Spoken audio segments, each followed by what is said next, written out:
Hello, everybody. My name is Stan Kordonskiy. I am a board game designer, developer, publisher, and I am the designer of Endless Winter. It's a pleasure to be here.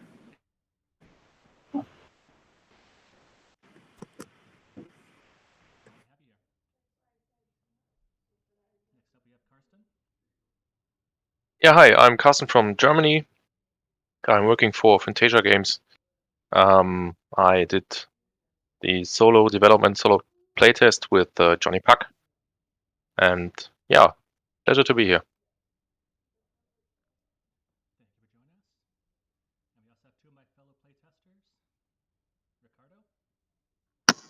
Hello everyone. I'm Mr. Spiffy Clean. I'm Ricardo Gonçalves. I've been playtesting here the Endless Winter game and also been helping Fantasia with other projects, including Sweet Mess. I've also been doing a lot of other stuff, but that's it.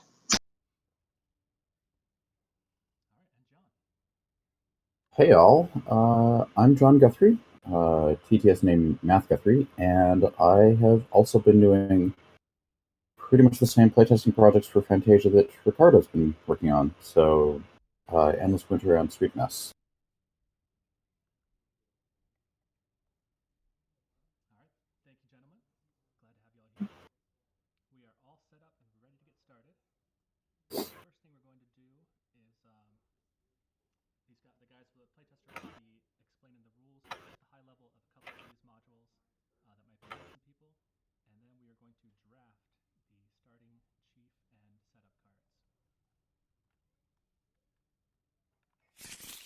Okay, so for the Ancestors expansion, we are going to be playing with two things from that.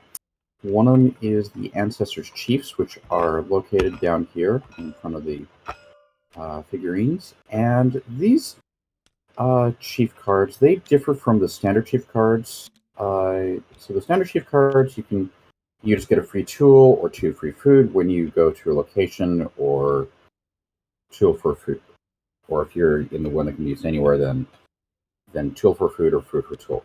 These chiefs have different abilities. They give you, the benefits are much larger, but the costs are also noticeably larger. So this chief will give you a megalith placement. This one will give you a tribe card to your hand, as well as a burial, culture card, camp movements, and this one will allow you to do some hunting.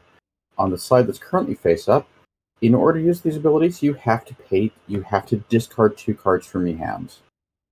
On the other side, they will have the same benefits, but the cost will be different. You will require a tool and a food in order to use them. And then in the beast part, so I'm just going to draw one that will reshuffle. Let's see here. So that is actually there's a replacement for the bird. So in the base game, the animals will have the animals. You get points. You get points for them based on the number that you have tipped at. You get points for them at the end of the game based on the number you've tipped. In this one, you instead score eclipse points for how many you have alive, and you score eclipse benefits, I should say. And if you have one or more, then you score food. If you have 2 or more, then you score a point. If you have 3 or more, you'll score a tool. And these are cumulative as well. And although somebody will have to remind me, there's 2 points here. That is cumulative on top of the one. So if you have 4 animals. Yeah, so if you have 4 animals, you'll score 1 of this type. You'll get 1 food, 1 tool, and 3 points. The terror bird, that is the replacement for the Argentavis. Thank you. I could not remember that name. For the Argentavis bird in the main module, and this one has similar scoring, but just differently structured. but you can tip this one to get a megalith placement. And so the main idea behind the Ancestor animals is that they will give you ongoing effects rather than just plain sum at the end of the game, and the rewards for tipping them are generally much bigger than the previous original animals. So that's the biggest difference between the two. And it should also be noted that you can go ahead and play. You can actually mix and match the Ancestors animals with the base game animals. You just have to do it. You basically swap them on a per color basis. So, in this case, you would look at all the animals. Actually, you'd look at all the animals. Any animals that have this symbol on them. If you'd have to choose that symbol from either Ancestors or from the base game, and you would pick one, and so you can mix and match that way. So you could have half and half, the Ancestors, half that base game, or all of one, all of the other. However you like. Yeah. Oh, yeah. Exactly. Yeah. So like, you can play with dire wolves or with woolly rhinos, just not both. But you can do dire wolves and saber-toothed cats from the base game, that kind of thing. So yeah. Mm-hmm. Yeah.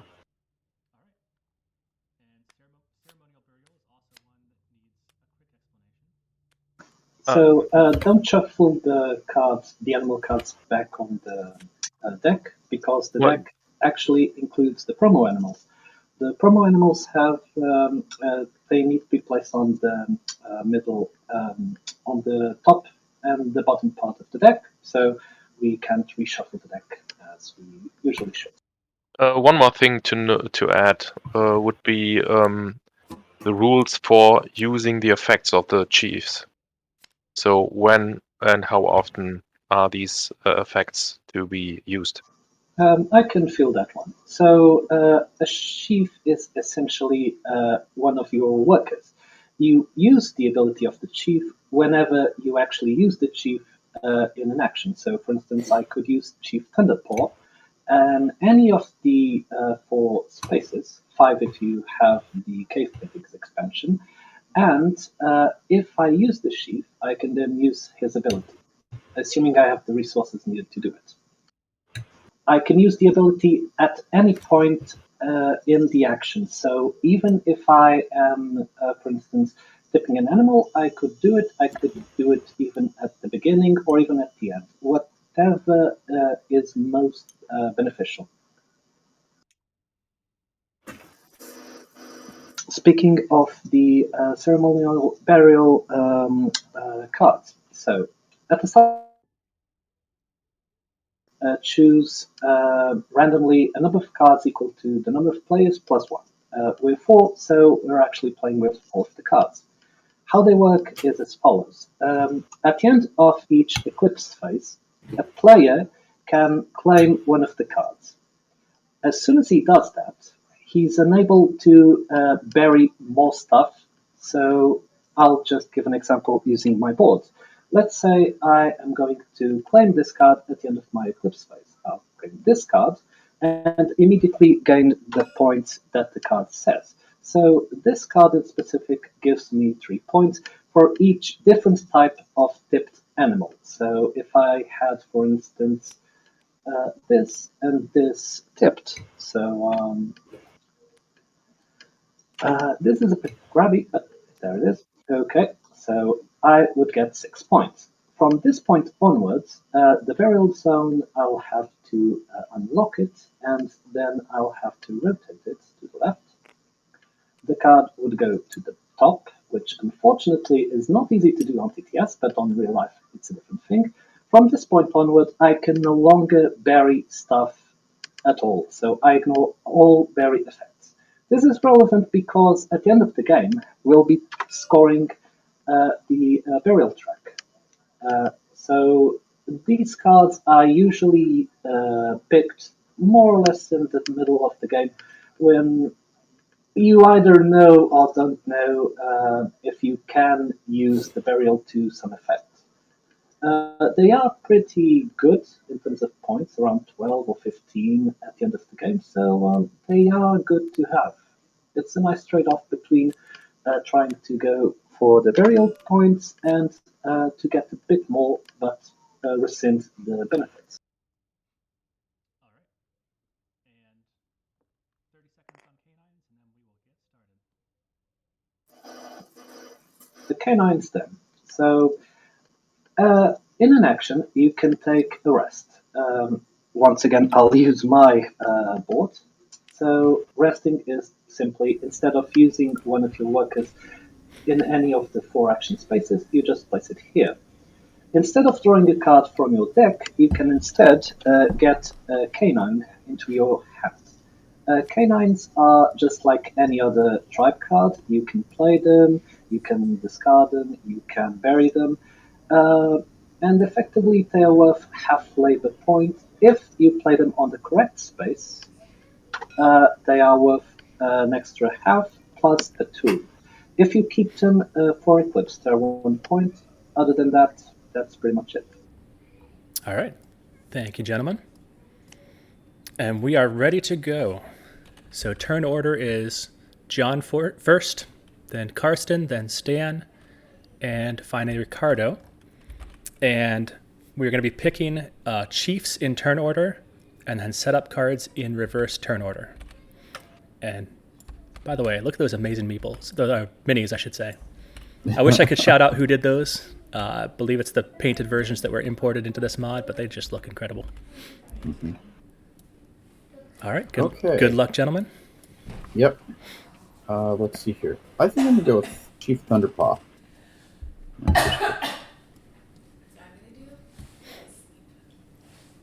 Megalith's good. Mm-hmm.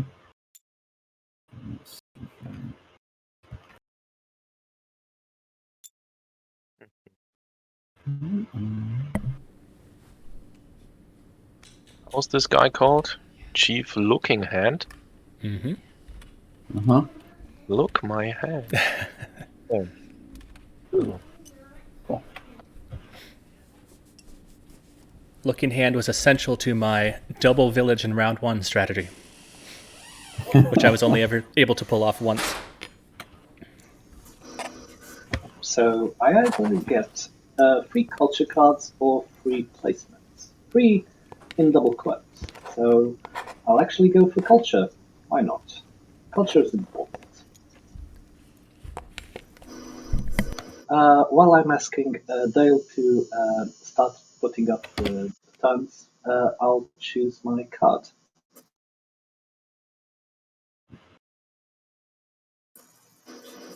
The Sorry, what did you need? oh, the animals? I'm just choosing the card. Okay. So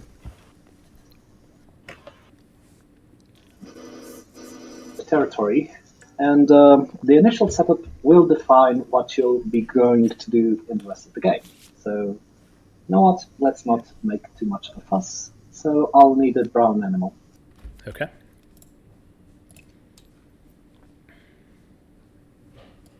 That's the bison, right?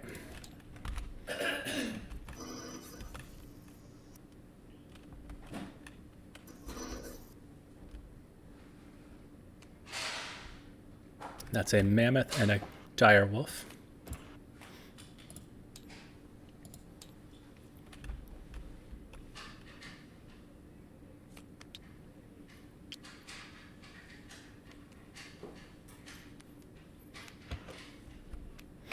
Is it my turn to Yep. choose a card? Okay. I have no idea which one to pick, but I think I'll take this one. Oh, you know what? I think I messed the minis up. Who has Looking Hand? It's me. Karsten. Okay. Firewolf is that one. Talking Hand would be much cooler. True. Let's see. Oh, no, this is an interesting choice because We can get what's the reward for the yellow animal announcer? What's the tipping Culture. benefit of it? Gain a Okay. culture card. Okay. I'm going first. So,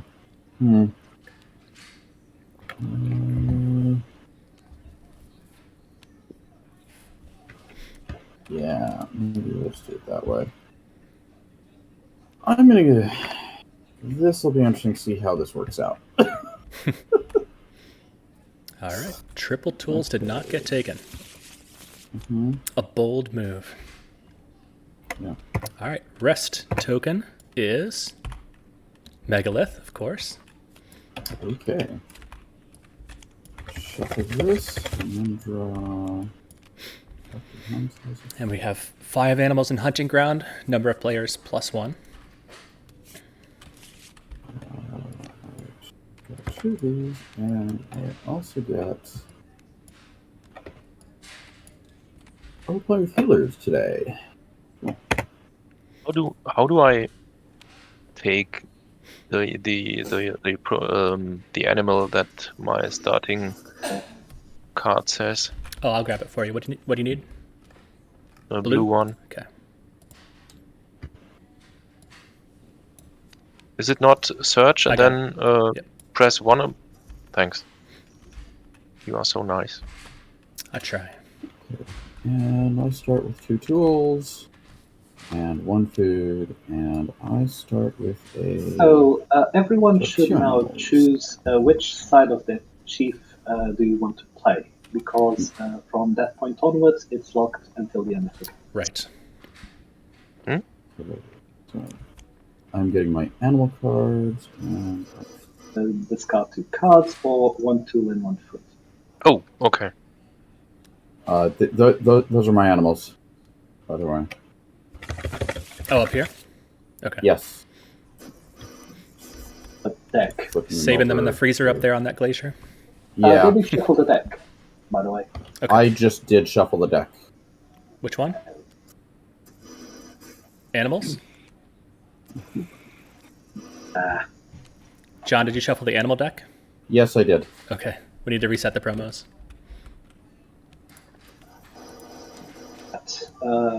Maybe we should start playing. Who knows? Yeah, you So, and guys then go we ahead. have- I'll take care of it. Then we have turn order compensation, right? Yes, that should be on your starting card. Yeah, so A food for Karsten. A food and a tool for Ricardo. Okay, I see. And nothing for John. Yep. You get what you deserve. All right, I'm missing one of the promos. There he is. Ricardo, Yeti was top half or bottom half? except for the squirrel. You cut out a little bit, sorry. Except the squirrel. Except the squirrel is what? Top or bottom? Is bottom, I guess, right? The squirrel's top. Everything else is bottom. Thank you.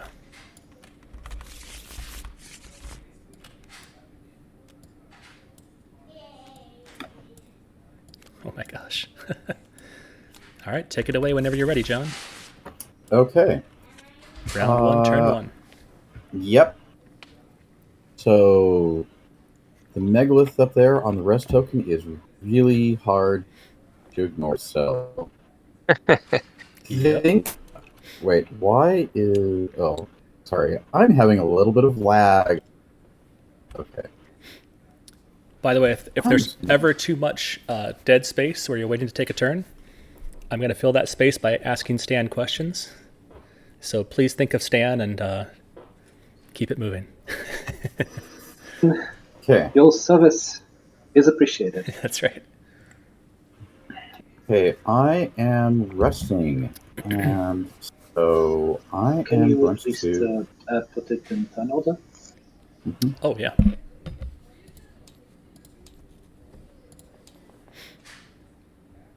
We have green, purple, yellow. Green, purple, yellow, red. Okay. Yeah. And Okay. Cool. So placing megalith, and I'm gonna place a megalith right about, I don't know, here, I think. And that will you're replace. doing the rest action and therefore gaining the bonus. Yep. Mm-hmm. So this is flipping over. I'll be placing that on the bottom underneath, but placing that megalith actually gains me another tool. And now I get to rest. So now I get to draw one card from my hand, or from my deck, sorry. And then, okay, so draw a card, and now I get to tip an animal. And I'm actually going to tip my bird. I'm going all out on this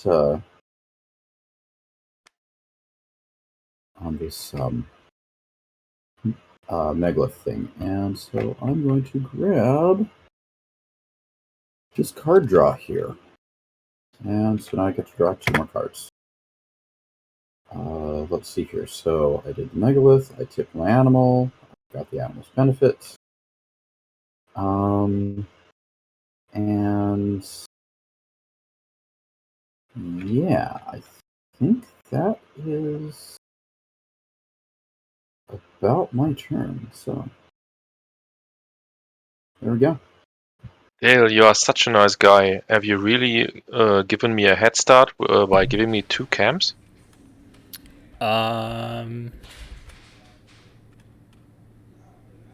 Everybody has 1 camp in there, but It's red. I always play red, so I was confused. Okay, So- so I have 1 camp because it's on setup. Okay. Not as nice as I thought. Okay. So, Just nice to Ricardo. okay.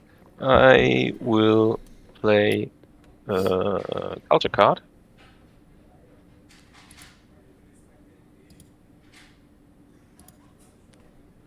Which lets me spend 1 tool and plays a big heavy thing. Placing it over here, I guess. Or over there.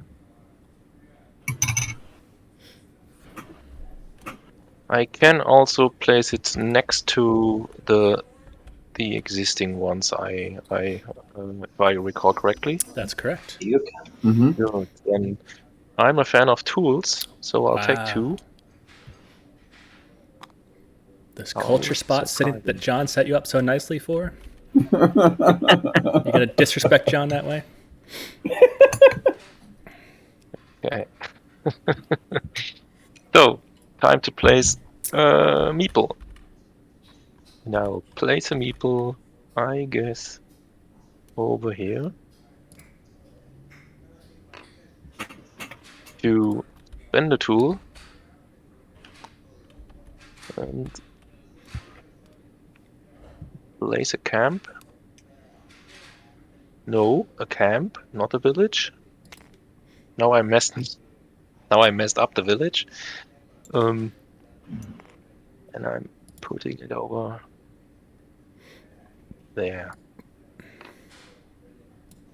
Okay.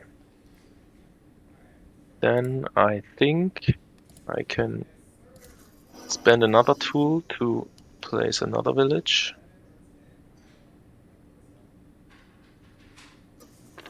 Over there. You have to spend labor to move them. Yeah, but I didn't move them. I placed them. So I spent tools to place them. Yeah, but when you place your camps, you place them in the center of the map. Forgot about it. Sorry. No problem. I have labor. So I will play this one. And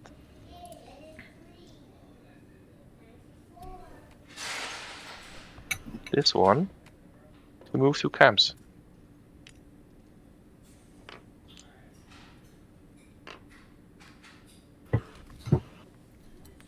And I can pay food. We get another tool.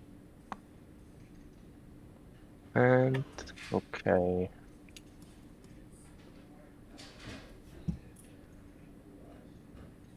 I'll skip the third one.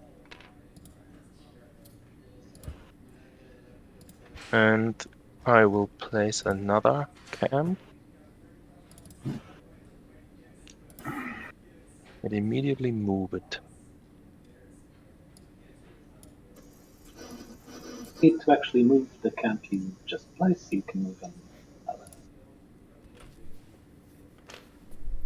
No, you get to move that camp one space, right? Or is that two?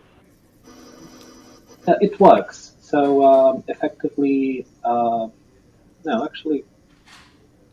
So you place it on the center, and then you move any camp one space. So Yeah, I'm a bit confused, sorry.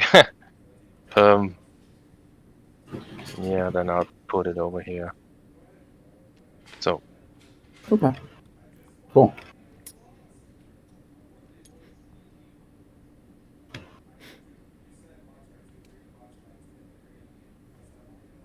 when I play tested the solo, cheating always worked. I just want to make sure you guys. I just want to make sure you guys can hear me. Yeah, I can Yep. hear you. I can definitely hear you.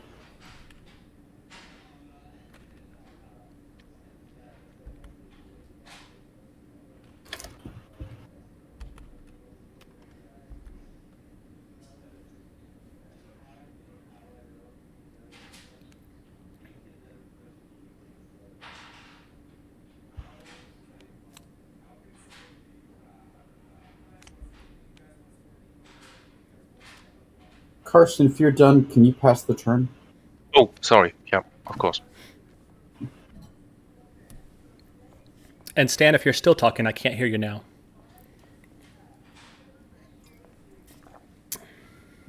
Yeah, sorry. Sometimes when I switch between the Discord and the TTS screen, I kind of fade out. Okay. Yeah, so that's one of the issues I have. I'm not sure why that happens, but okay. So then I'm gonna hunt down some more animals. So I'll go ahead and play a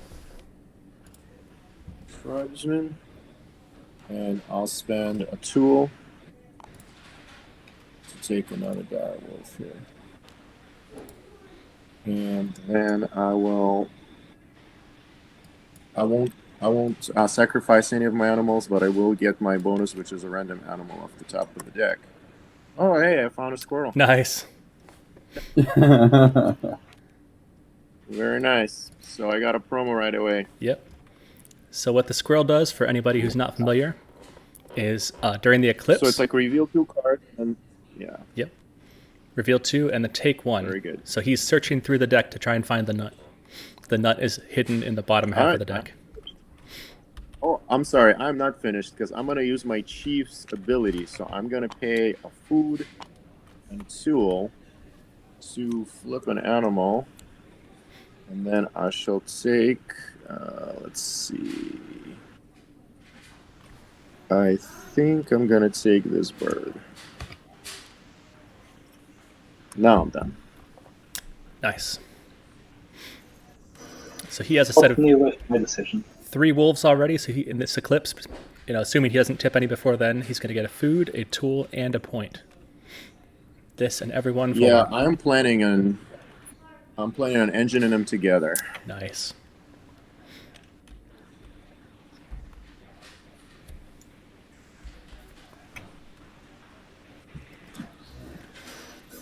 My turn. Well, my plan, I think, is pretty much what I was thinking originally. I'm just seeing I can't do the other thing, so I'm just going to use a regular old meeple to actually migrate. I have here the Trailblazer. It allows me to spend 1 labor, the labor he has, to place and move a camp, which is what I'm going to do.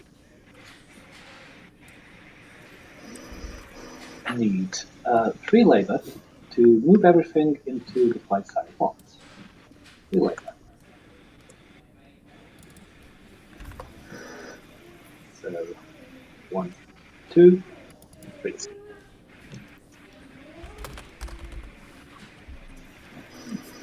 Third, I could spend a tool to get 4.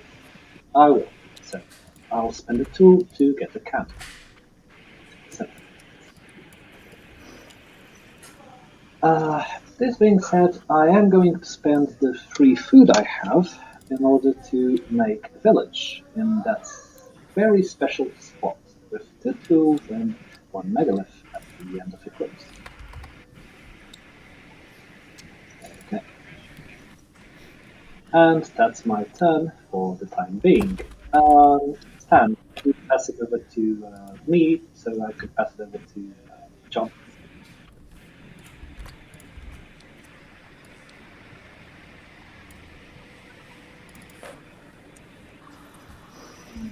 Or John, if you want to start playing. Okay. Oh, he just got. Okay. Here we go. So, first thing I'm going to do is I'm going to play a culture card. And let's see here. So, I am playing a tool. This is going to be fun. I'm playing a tool to place a megalith, and that megalith is going to go. Ooh, yeah, it should probably go right there, just to keep things from being too tempting. And I'm going to snatch up this culture card, just like that. And now, because we're still in the culture card phase, I can go ahead and discard a card and play the culture card that I just got, and that will gain me a food.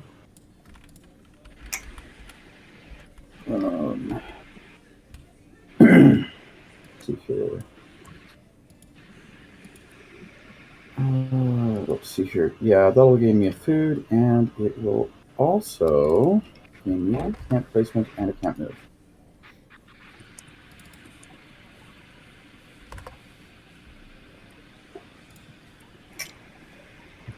And I think I will hand out into that area there. Now, now to actually place somebody, and I just realized something that I am drunk. Okay. Let's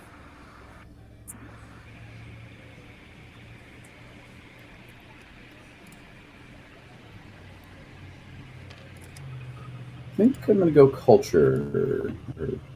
Yeah, I'm going to go do that. And I will.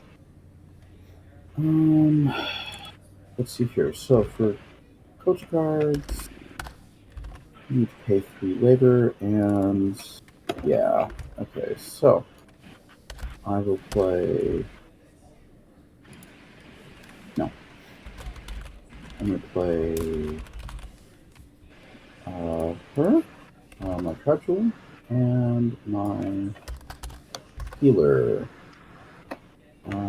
And that'll be 3 labor, which will gain me this culture card here. Then I'm going to come down here, and I will pay a food and a tool. So I'll pay a food and a tool for it to place a culture card, and what's out here in the way of culture cards? Ooh,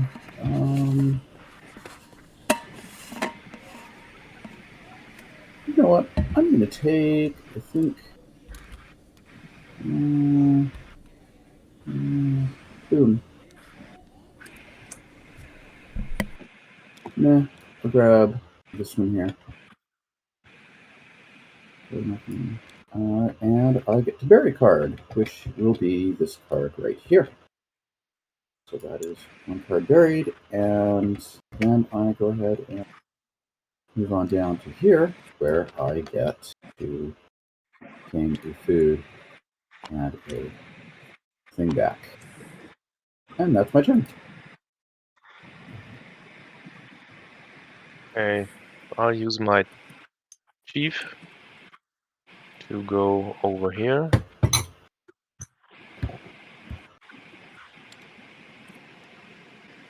Play this card and the tool to get a card, which will be a healer. Then I will spend one food to get a card to my discard.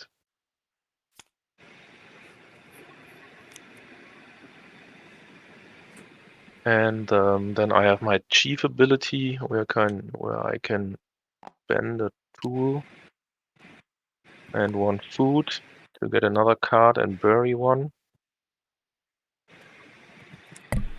And you get a burial from the middle ability as well. Yep. So I'll bury this one and So this one. so bury is going. It goes into your burial zone. Yeah. Okay. Right. And then it's you'll never get it again. So Yeah. you wouldn't rather bury a tribesman? No, it's fine. It's fine. Okay. So,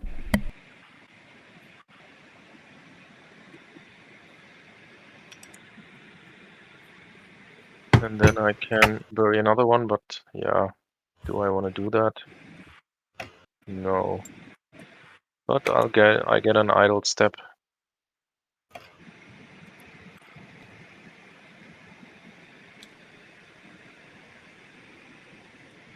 Okay. That was my turn, I guess. Okay, I'm gonna go ahead and take a action here. I'll play my brave. That gives me 2.5 labor, and then I'll pay one food for the rest of it, so I can take this card. And I don't get any bonuses. I'm not going to buy a stone at this time. So that would be it for me. Okay. All right. Options, of which I don't have a lot of them. And I was setting up the scoreboard on the stream, so I wasn't paying too much attention. Did we have any prosperity cards yet that we need to explain? Not yet. Okay. Maybe we'll see some next round. Mm-hmm. While I take a while to think of my move, why don't you and Stan talk a bit? All right. I think my first question for Stan was when it comes to like the sort of move from design to development. What was the biggest change, or the one that surprised you the most about the game from your initial design to sort of the final version? I think the biggest change was probably the addition of the drawing boards, because we talked about a lot of these different items that could be added to the games, like the cards, or different types of chiefs and different types of tiles. But the addition of another action that required people to actually physically draw, that was probably the biggest surprise for me, because I wasn't thinking really in that direction when we were discussing all the possibilities. Gotcha. Very cool. I believe I have something of a move. So I'm going to go here, and I'm just going to spend 1 tool and 1 labor to get this end. Yeah, I was There you saying go. saying before the stream started that Cave Paintings is actually my favorite of all the expansions. I think it works really well. Adds a lot of interesting decisions, new ways to get rewards. I also rather enjoy rivers and rafts personally, just because of the movement around the board is a lot more intricate in that expansion, and so it makes in the original design, I think the board was a bigger part of the game. You know, we then try to divide the game evenly amongst all the different parts, so no part feels overly weighed towards anything, and there was no kind of dominant action. But with the rivers and rafts, it does remind me of that original kind of intent where the map was sort of a centerpiece, you know, and um, I think a lot of people who like maps, kind of area control game, will probably enjoy the rivers and rafts a lot. Yeah, I agree. I By think the way, It's just, Ricardo, how did you get an extra person out here? his starting card, setup card.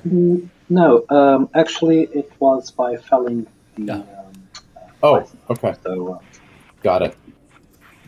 Okay, cool. move for the. Yeah, that's the cool part about this game is, and it also what makes it a little hard to on TTS is that so many ways to do a thing, right? There's like the camp action, but there's also you can get it through culture cards, you can get it through animals, you can get it all these different ways. And so I think in the physical world, it's a lot easier to track. And also, what that means is that you feel engaged in the game when someone else is taking their turn because you are interested in what they're doing because it affects you. Right. So Stan, what came first, theme or mechanic? The mechanic was first because I designed this game with a space theme. My first draft of this game was like you going and colonizing a world, a new world in outer space, and so it had all this mechanics, but you were on the surface of like a foreign planet, and that's how I kind of honed all the actions and all the card powers. Nope, not that.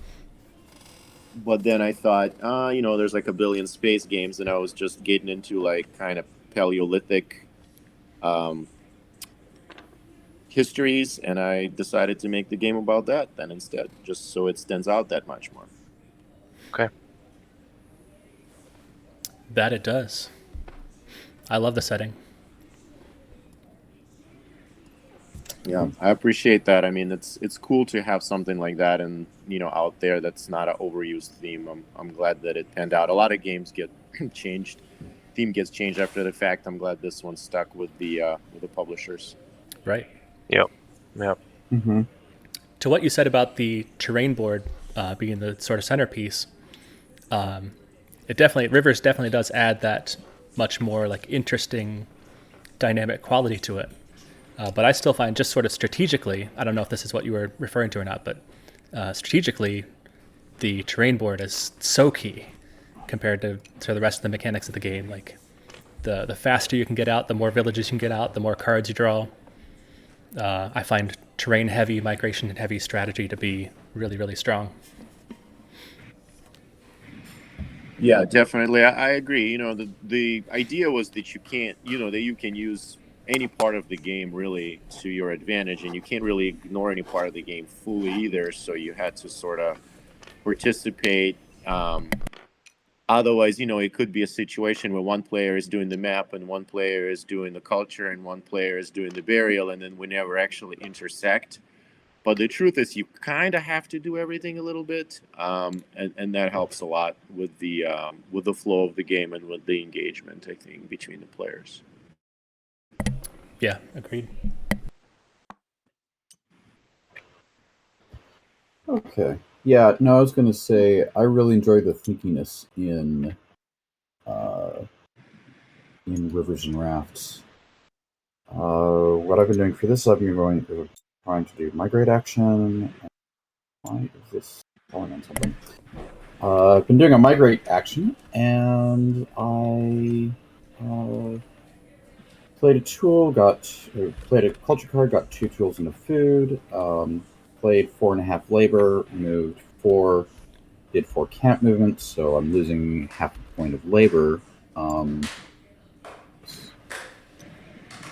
that. And then I paid 3 food so that I can collect all 3 of these villages here and camps. There. And just drop them in right there, like that. And I believe that concludes my turn. So, Okay. I'll rest. Oh no, it's not me. It's or is it me? No. no. Sorry. Yes, it is you. Yeah, no, it is you. You're right. Yeah.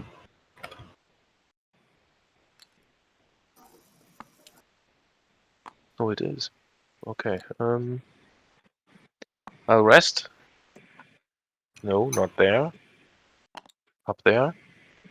Oh, he's very tired. He fell off. I'll take a canine familiar.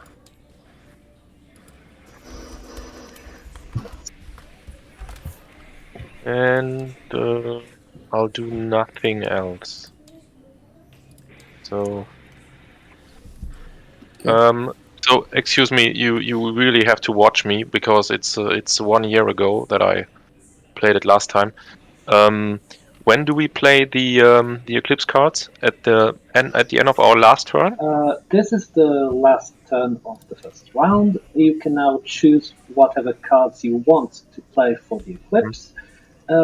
If the tribe cards that you play will count towards the labor total. Okay. You can also play culture cards, but those get sent back to your hand Yep. at the start Okay. of the Eclipse phase. So you can, For in a the- way, bluff. Yep. Okay. So So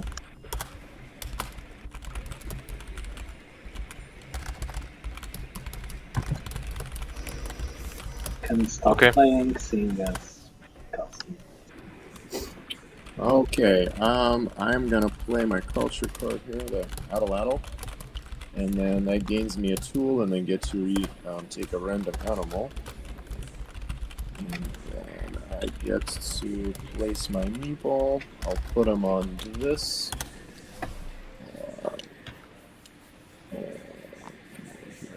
I will draw a card, and then I will play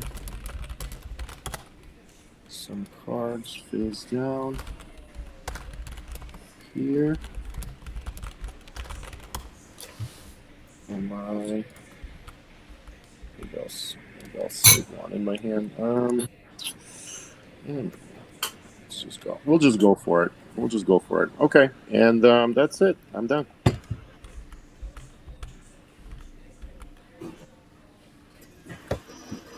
My turn. So I finally get to use the chief. So 1 tool and 1 food. I only had 1 tool? Oh shoot.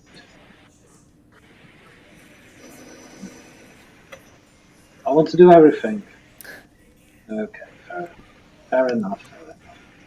Okay, so I'm actually gonna just use her for the benefit. So I'm going to trade 1 per 1.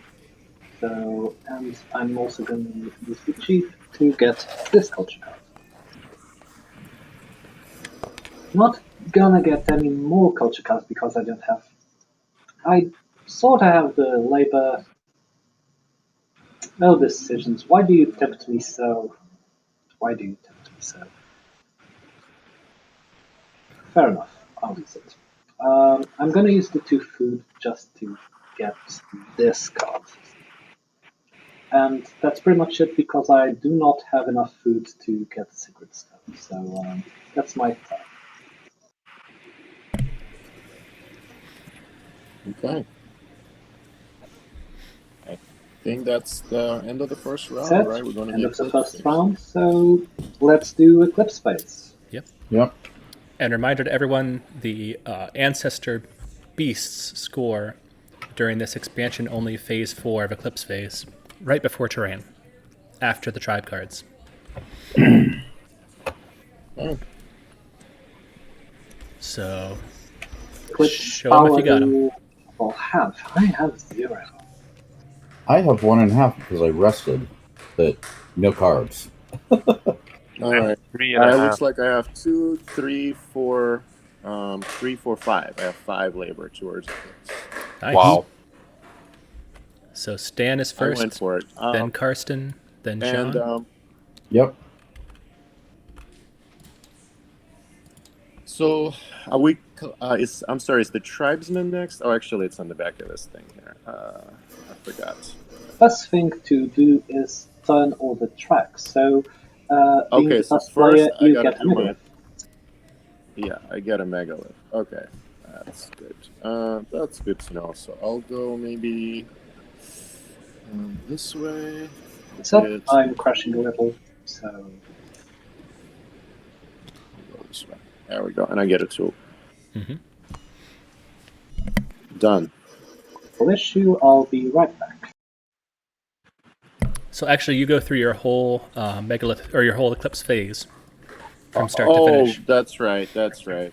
So I did that. Then I go to let's see, tribe card. So I can vary one of my cards. So I'll vary my tribesman. Then I go to the animals. So my animals yield a total of looks like 1, 2, 3 food. 3 food, 2 points, and a tool. Oh, you know what? Let me do the squirrel first, because squirrel lets me flip 2 and take an animal, so that actually increase my income. All right. I'll take the buffalo. So then I get an extra food as well. And I get 2 points, 1 from the bird, 1 from the direwolf set. I'm on the board. Very All right. nice. First person on the board, too. Oh, yeah. And then, lastly, my player board just gives me a tool. It looks like I haven't done too much there. Yeah. Oh, yeah, the direwolf gives me another tool. Okay, now I'm done. Okay, I can draw a card.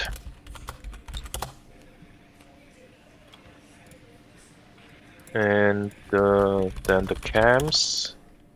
I get 1 tool, 1 idle,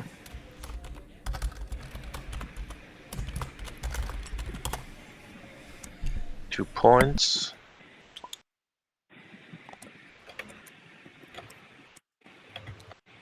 I'll never say no to some points. Okay.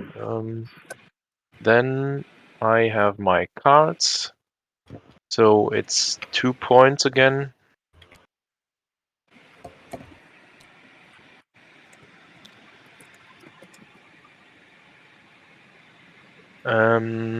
Yeah, I think that's it. Yeah. I haven't unlocked anything on my player tableau. So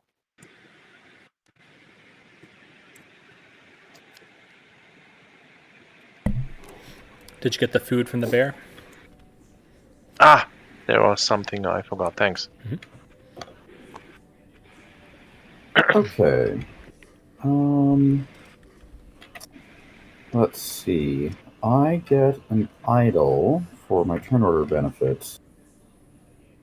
Believe it or not, I'm going to take a lesser, but I'm going to take that idol as a food. How are you going to eat it? Huh? I said, how are you going to eat it? It's made out of rocks. Yeah, I know, but I need the fiber or whatever you want for that. If you chew long enough, Yeah.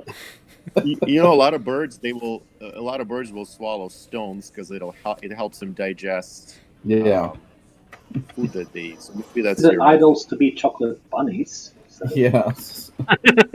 that's in the next edition of this game.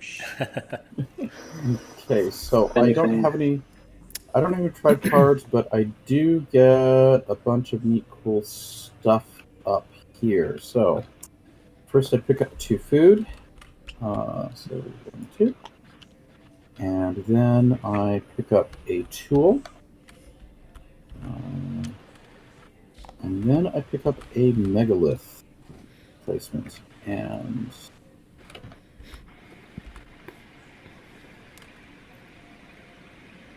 I could get myself... Man, the tribe to...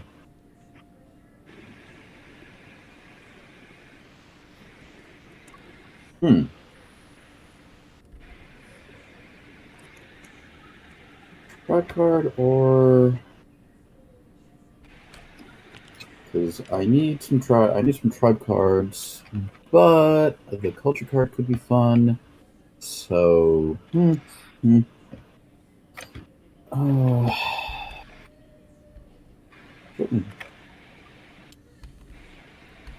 cards out there.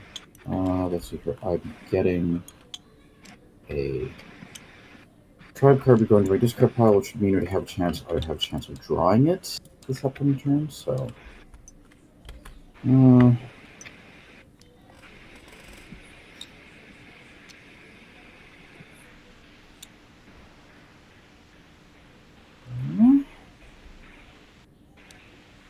take a tribe to discard, or do I want?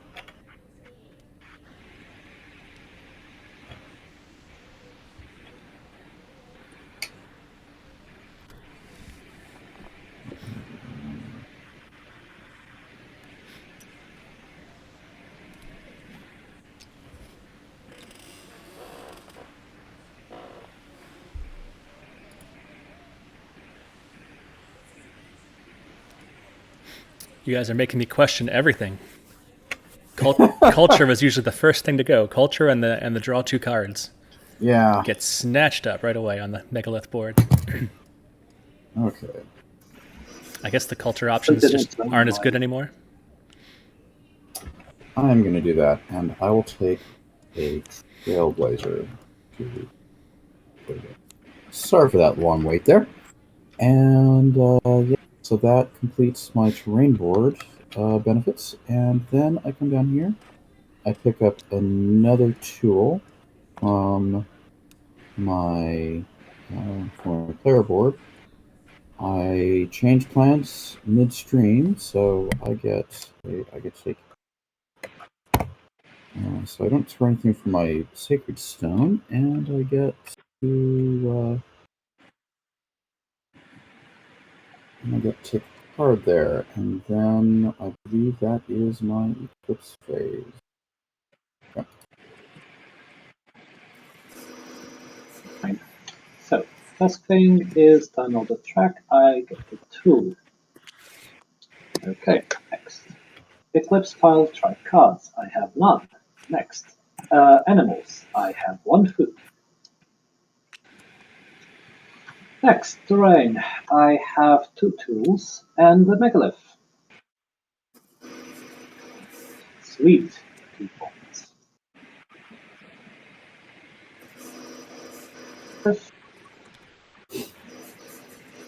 Right next to the green one. So Stan, when did you start working on the game? So the original, like the space version of it, was probably done like a year before I signed it, and I think I signed this game in, I want to say 2019 or something like that. So if I signed 2019, Yep. then the game must have been done Got it, largely in Ricardo.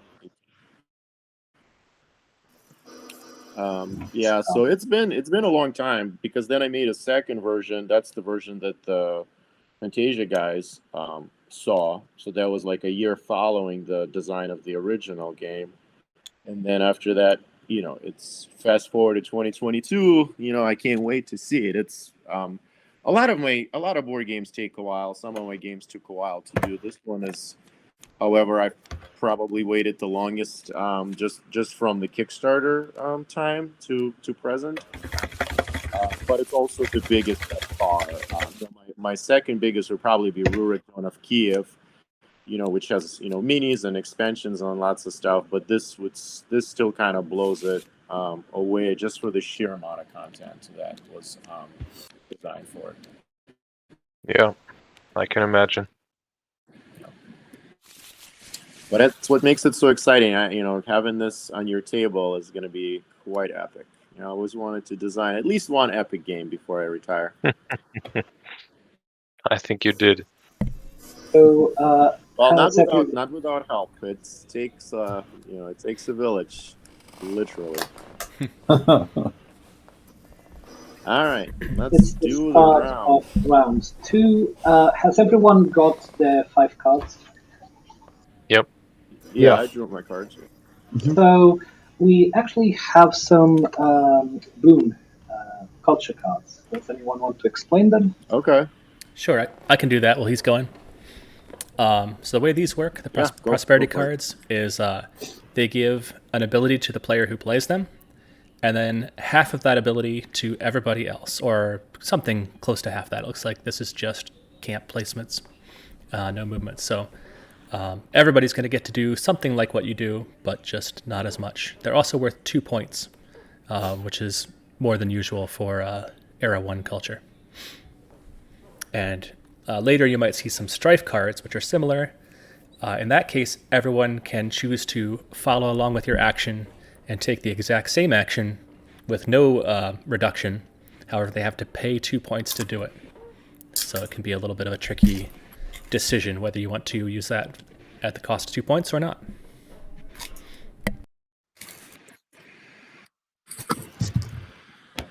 I took my megalith action with my card, and I placed it on the part that let me take a culture card. And then my actual action is going to be to play a. Let's see. I'll pay 1 labor. I'll go. Let's see, I gotta get some camps out there. I feel like. So let's spend a couple of tools to get 2 camps.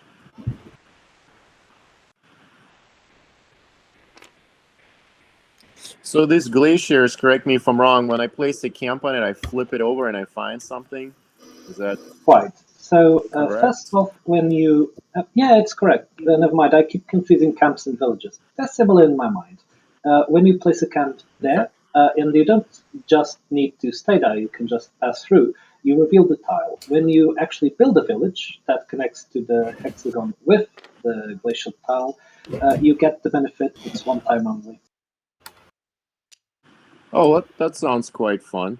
So I will spend another food. So I have 2 labor because I do want to move through, and then I will reveal this.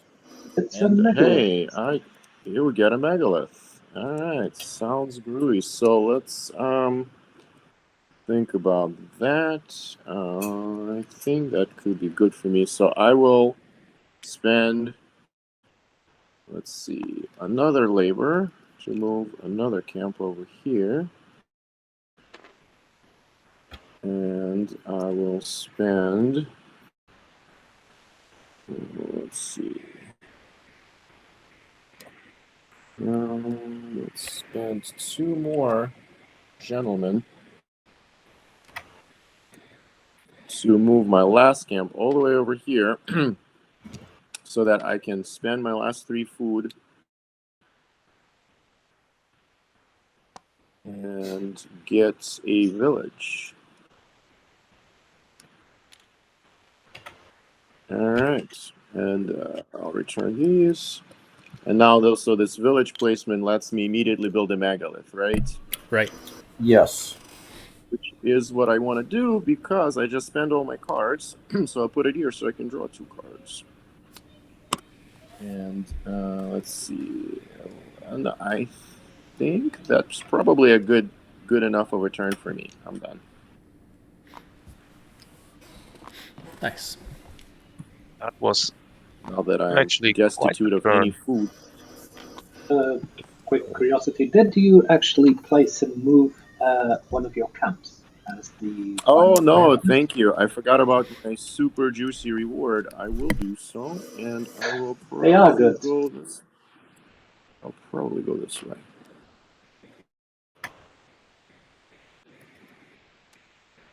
So- Thank you for that. I will get a culture card.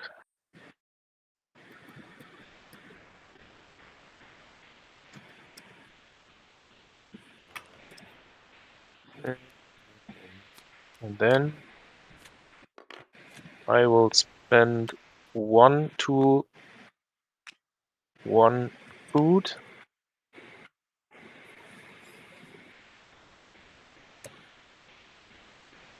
Is that wise? Yeah, it must be. And then I will take this nice little thingy. Forgot how it's called. And then It's a sacred stone. Acred Stone. And Correct. Thanks. This scores 1 point during Eclipse for each different type of terrain that you have a camp on, not including villages. Yeah, it is specifically camps, not villages. Mm-hmm. Okay, and then that was my turn already. Okay. So,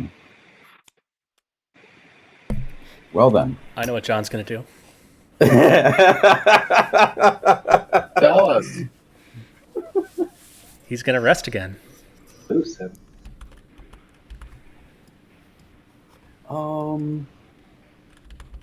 Yeah, normally I would think about that, but Oh, wow.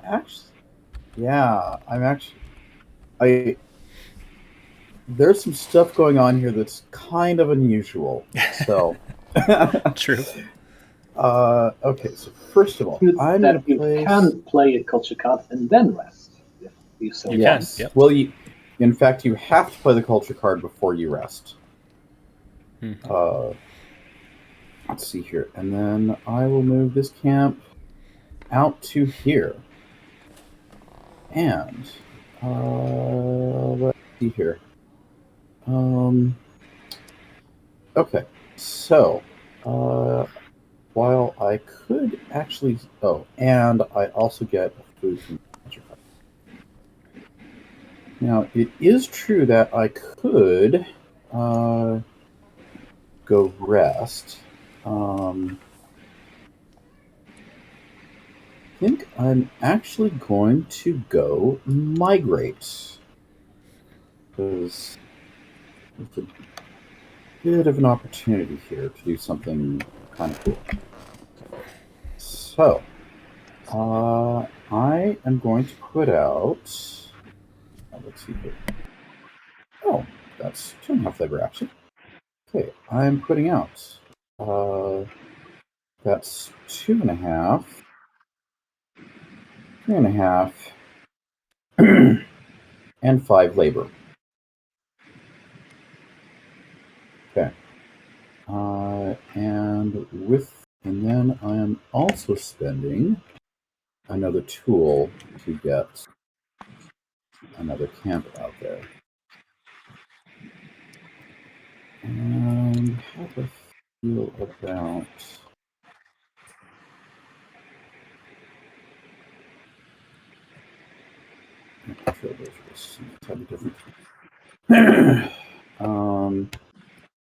Okay, so I am going to spend those 5 labor for actually... Yeah, okay. Yeah, I'm going to keep it 5 labor. So this is 1 labor, 2 labor, 3, 4 labor. I still have 1 labor, and I will spend another tool, and I'm going to put another camp out there, and I will push this camp here. I'm going to head out to probably someplace like, I don't know. Stay away from there. I was about to say this the same. Where, from here? You're not wanted here.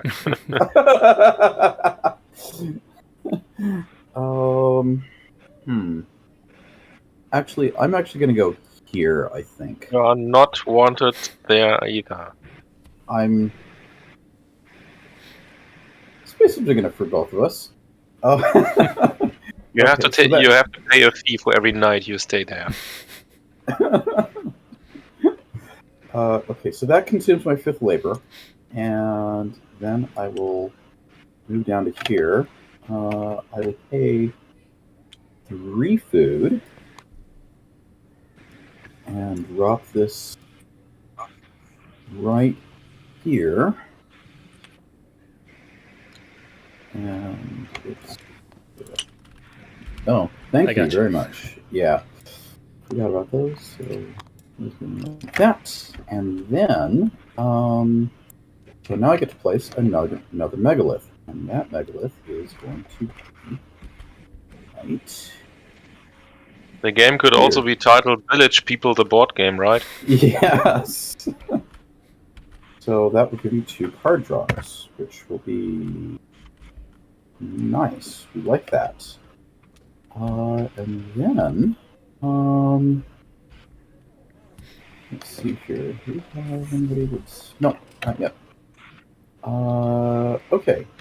So that moves me down to here. Now this is my chief, so I am going to use my chief ability, and that will be another food and another tool to get to place yet another megalith. And that megalith is going now. Do I want? Actually, I can get a tribe card. Actually, what would be real funny is I could do a level 2 placement for 5 points. You're going to be out of stones by era 2. That could be useful. Let's see here, but I think I just might do that because I think that seems like as tasty as 5 points. Yeah, 5 points does sound like a fun time, but I think I need the tribe card more. Probably want to do. I don't know. How about this one here? Is there anything left on the move? I did my chief thing. I did all the stuff up here, placed my village, checked all those things, and so I think that's my turn, actually. So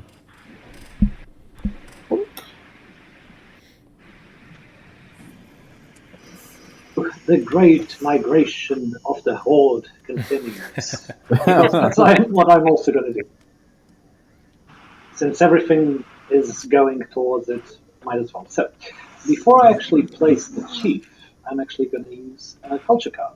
Why not? So, this lovely card, 1, 2, 1 megalith. Wow. Went and took the megalith I wanted, the megalith. I so might as well use this. Few spaces, and I also vary a card.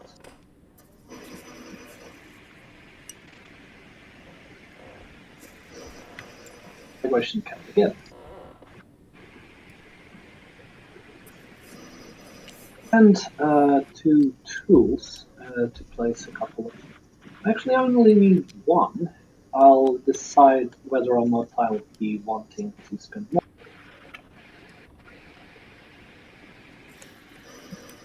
Need 3 labor.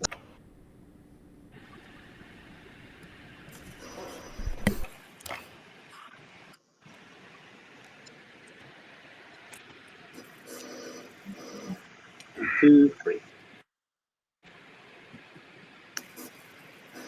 So I do not have a lot of stuff left, unfortunately, which is why maybe I'll be a bit candid and not place stuff. Although, if I don't place stuff now, I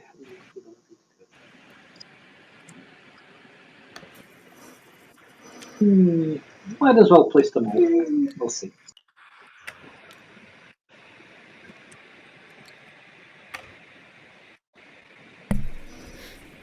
The first part, the second part is to make a village.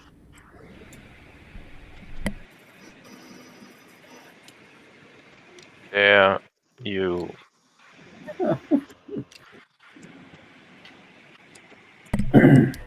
All this time you were worrying about John, and you should have worried about Ricardo. It's true. Yeah. It's like a kick from behind, but I should have seen it coming. Well, my turn.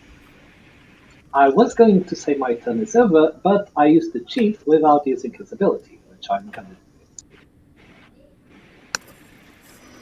do.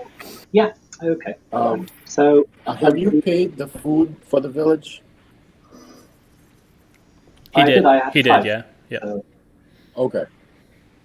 All right. So is it back to me? Yep. All right. I'm gonna play this culture card. It tells me that if I discard a card, I can build a megalith, and I will do so over here, I think. So that allows me to take a card. And since everybody seems to like to migrate, sure, do that. Or we can hunt a lot. Let's do that. I'll take a hunter. And then I also gain a food, which is good because I am hungry. Then I will send my chieftain to hunt. And I will play my hunters. That makes sense. So, well, let me do one by one. So I get to reveal one and take one. With the hunter, I will reveal one. I'll take the short-faced bear. Then with my other hunter, I will also do the same thing. Reveal one and take one, and I'll take a take this guy. And then I'll use my chief's ability to pay a food and a tool again to reveal and take one.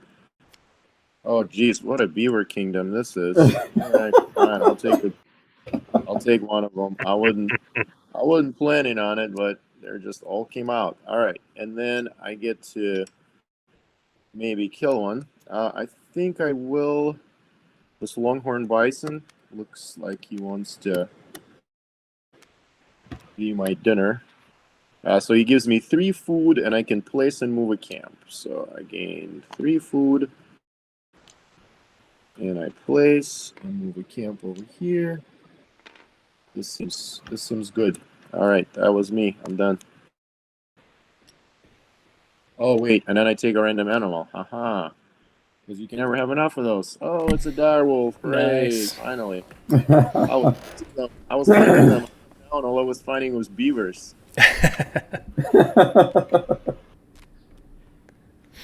Like, where's those wolves? Getting that much closer to the nut. I don't know. That would be cool if I got a set. I'm playing a culture card. I have this thingy that lets you also do stuff, right? Yep. do that in turn order, starting with custom. So custom starts placing them, then John, then myself, then Stan. I'll move one camp over there.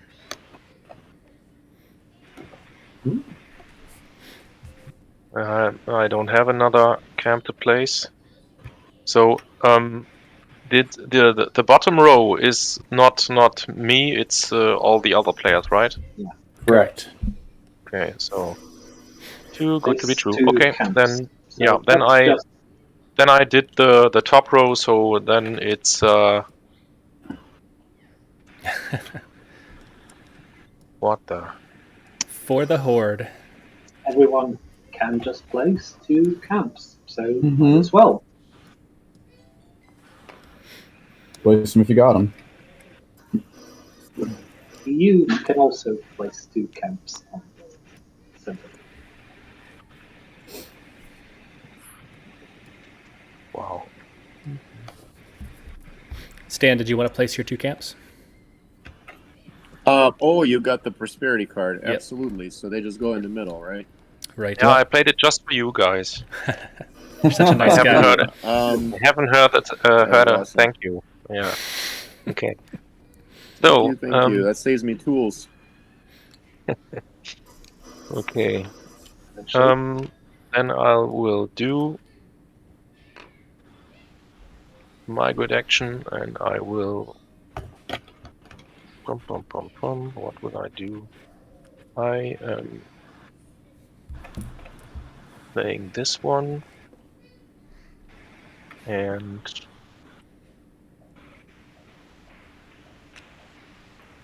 then I will pay a food, and then I will move my center camp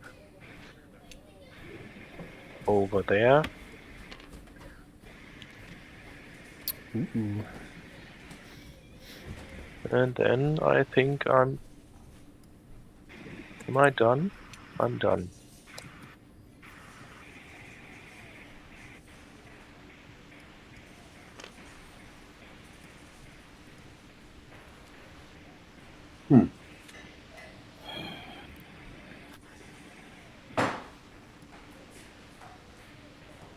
Right. Okay. You know what? I think I okay. He can't This keep is- getting away with this.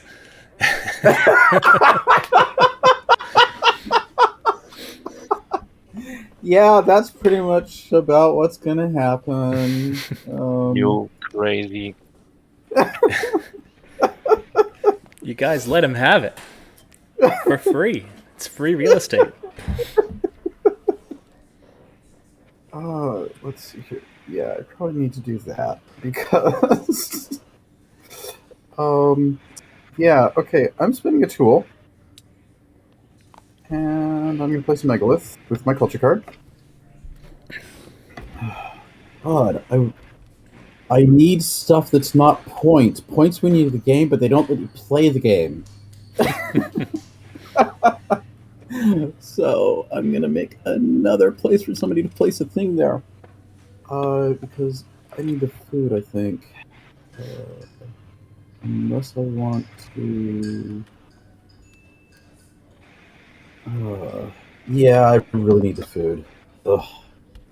I'm so low on food this game. Okay, so. But now, hey, I'm gonna rest, because why not?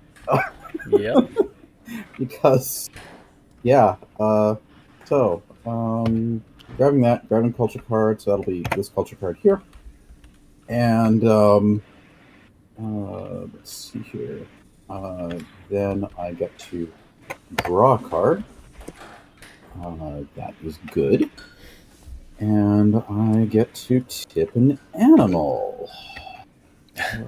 Which will, I guess that goes here like this, and that will get me yet another culture card, which will be this one, I think. And it also gains me yet another food. And then, let's see here. So I did rest token, I drew a card, I tipped an animal. That is my, I guess that's my rest turn. Okay, cool. When you don't have any resources of any kind? The answer is culture cards. So I'm going to play this one. So effectively, I need to discard a card in order to get 2 idols, 1 food, and 1 berry. So the food's here, and one of the idols is going to turn into a tool. The card I'm going to bury is this one. I'm not forced to, I just think it's right. Actually, no, I can't. I can't actually bury the card. Bloody hell. You have tribesmen in your discard. But I can't use the cards in the discard to bury. Sure, you can. Yeah. Yes. Oh, okay, Yeah, you can- I forget about that. Okay, that's marvelous. Marvelous. Okay, thank you. That being said, what I'm going to do is just to go here to a sacred stone. So, and the sacred stone is going to be this one for the woodlands. So, yeah, I have to spend one tool and one food, and I can vary yet another card. Huzzah! I did forget about that one. Just shows how much time has passed since I played. It's your turn, Stan. Marvelous. Well, I think I'm down to one card and not a lot of food, so I think I'm just gonna rest here. Let's see. So I draw a card, and I can kill an animal, but I'm not gonna. And remember, when you rest, you And could take a canine instead of a draw. yeah, I just think this would probably work out better for me because I was hoping to draw something, and I did. And then because this is my last action, I'm gonna go ahead and drop some Eclipse cards here, and I'm done. Technical issues. I'll be back in a jiffy. Okay. Okay. Time for my chief to get some really cool stuff done. No, not really. So he is spending a food, and then I'll get. What do I get? Are you going to do the first step of the action? No.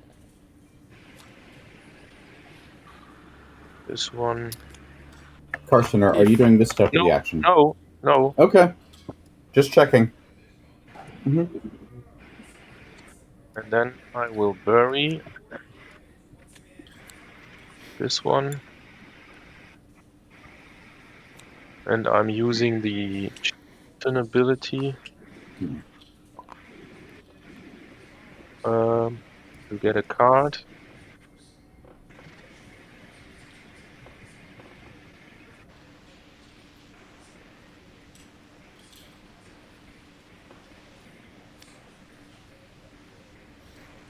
And bury another card.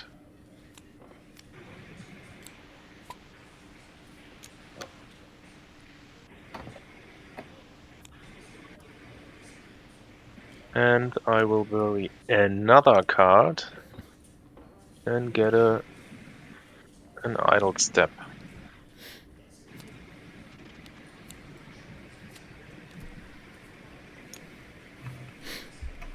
You know, I've been playing too much Great Western Trail lately when I see my black hand cursor and think it's a hazard.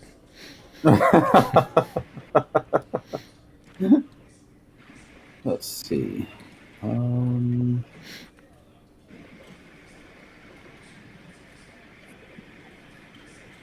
That could actually be a useful thing for me to do. So, do we have the ability to do that? Yeah, we do. And then...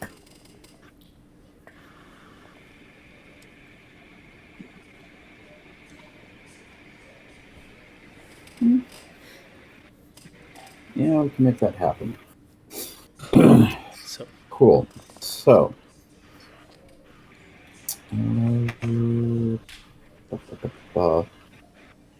okay. First, we're going to play a culture card here. And we're going to pay food. And that will give us some mystery meat. And it's another cat, which is really funny given what I'm contemplating doing. well, while you contemplate, next question for Stan. With the expansions, you said that you had consulted. Did any of your sort of original designs make it in, kind of get shifted out as an expansion, or I guess what was your involvement in the expansion design or development? Yeah, the whole strife and prosperity thing, I worked on that. Okay. The idea was the cards that like help everybody or hurt everybody when it's played. So that was something that I was closely involved in. Let's see. Not rivers and rafts or cave paintings, though. I don't remember canine familiars. I feel like I've had some input on that, but I can't be certain. It wasn't. It was definitely something we discussed, but I don't remember if I actually had much of a, if I designed much for it, or if I just. I think I just kind of advised on it. But I think the one that I've done the most work on were actually designed cards and rules. It was the prosperity module, and yeah, but. Like I said, I think rivers and rafts and cave paintings, as big as they are, the credit goes to I think Johnny Pack, right? The Yeah. one who came out with that. Yeah. And Drake, was he involved with one of them or multiples? Drake, I know that he's a solo guy, but I also think that he's very close collaborator of Johnny's. Oh, okay. So Gotcha. I can really tell, like, because they're in. I don't know if they're in the same area, but I know they do a lot of stuff together. Cool. Here. I'm going to culture, and since I've already got enough, I just got at least one culture card this turn. I'm going to skip buying a culture card, and I'm just going to go straight to buying a sacred stone. And the sacred stone that I'm going to grab is going to be this one right here. That's going to be really close to my scan engine. And that will actually give me a tribe card to discard. And I think I should grab, how about this one here, since I don't have one of those yet. Okay, and then this moves down, and okay. So Stan, you have 2 cards in your Eclipse pile, and you have rested once. Karsten, I forgot to play my. Oh, you should do Yeah. that. Go ahead. Except don't show me what you're putting in.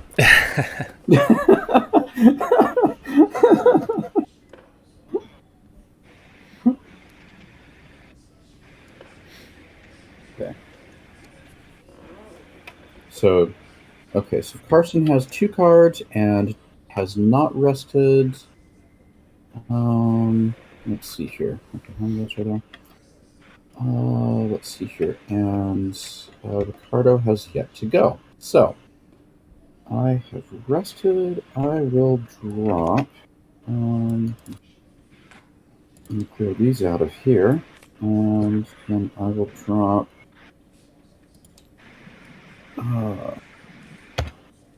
This one, and this one, and this one in, and can't that happen? Not really that I do. So I will.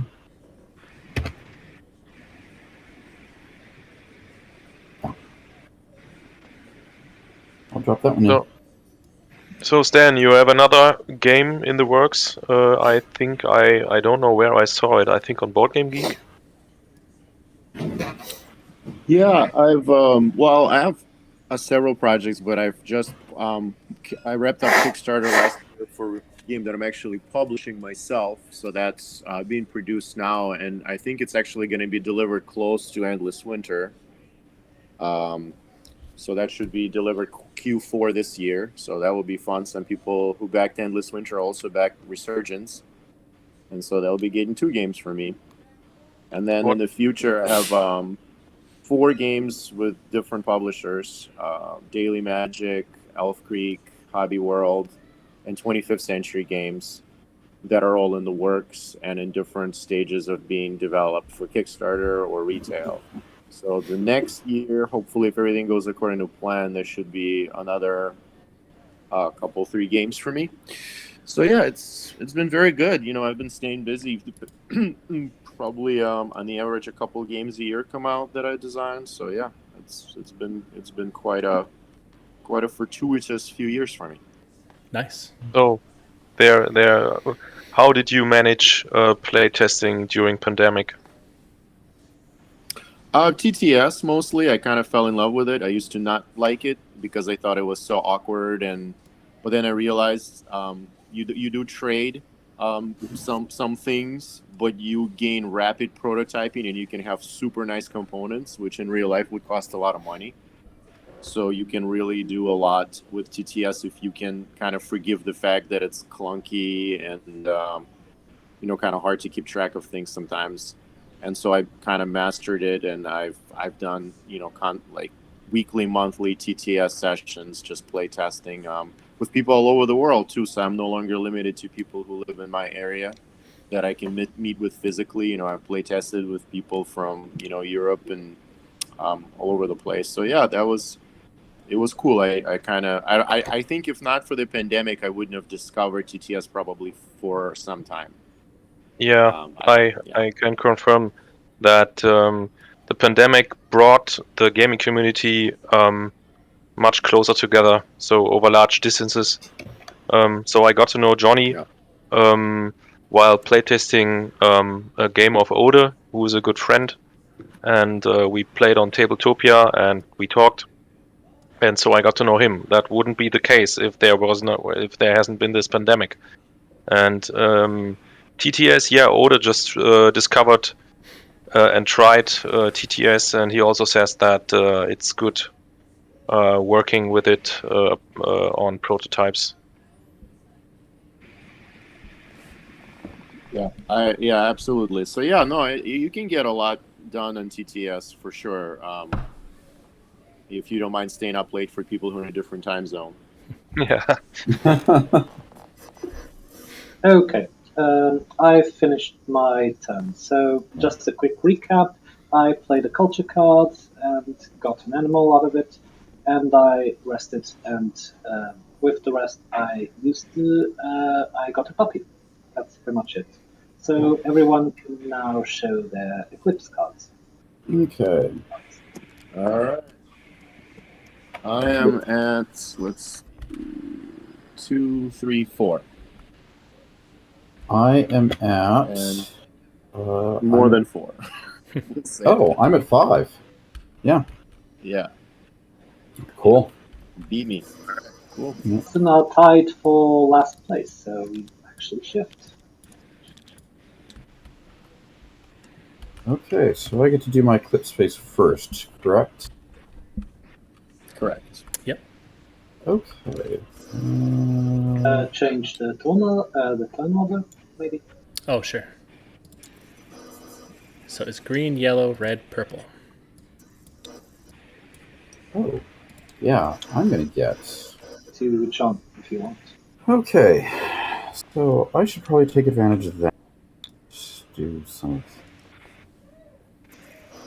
Nope, can't That's reach that. John. Otherwise it'd be worth doing it.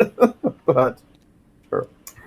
Okay, so I think I'm going to do a megalith for my placements. And I will advance 1 on each of the idle tracks. And then I get to bury a card, and a card that's, well, you know what, this one's already gone, so thank you for your service. And then let's see here. Okay, then I move on to my tread cards. So I get to bury another card. And the card that I'm going to bury is Alter. I do not need it anymore. True. At all.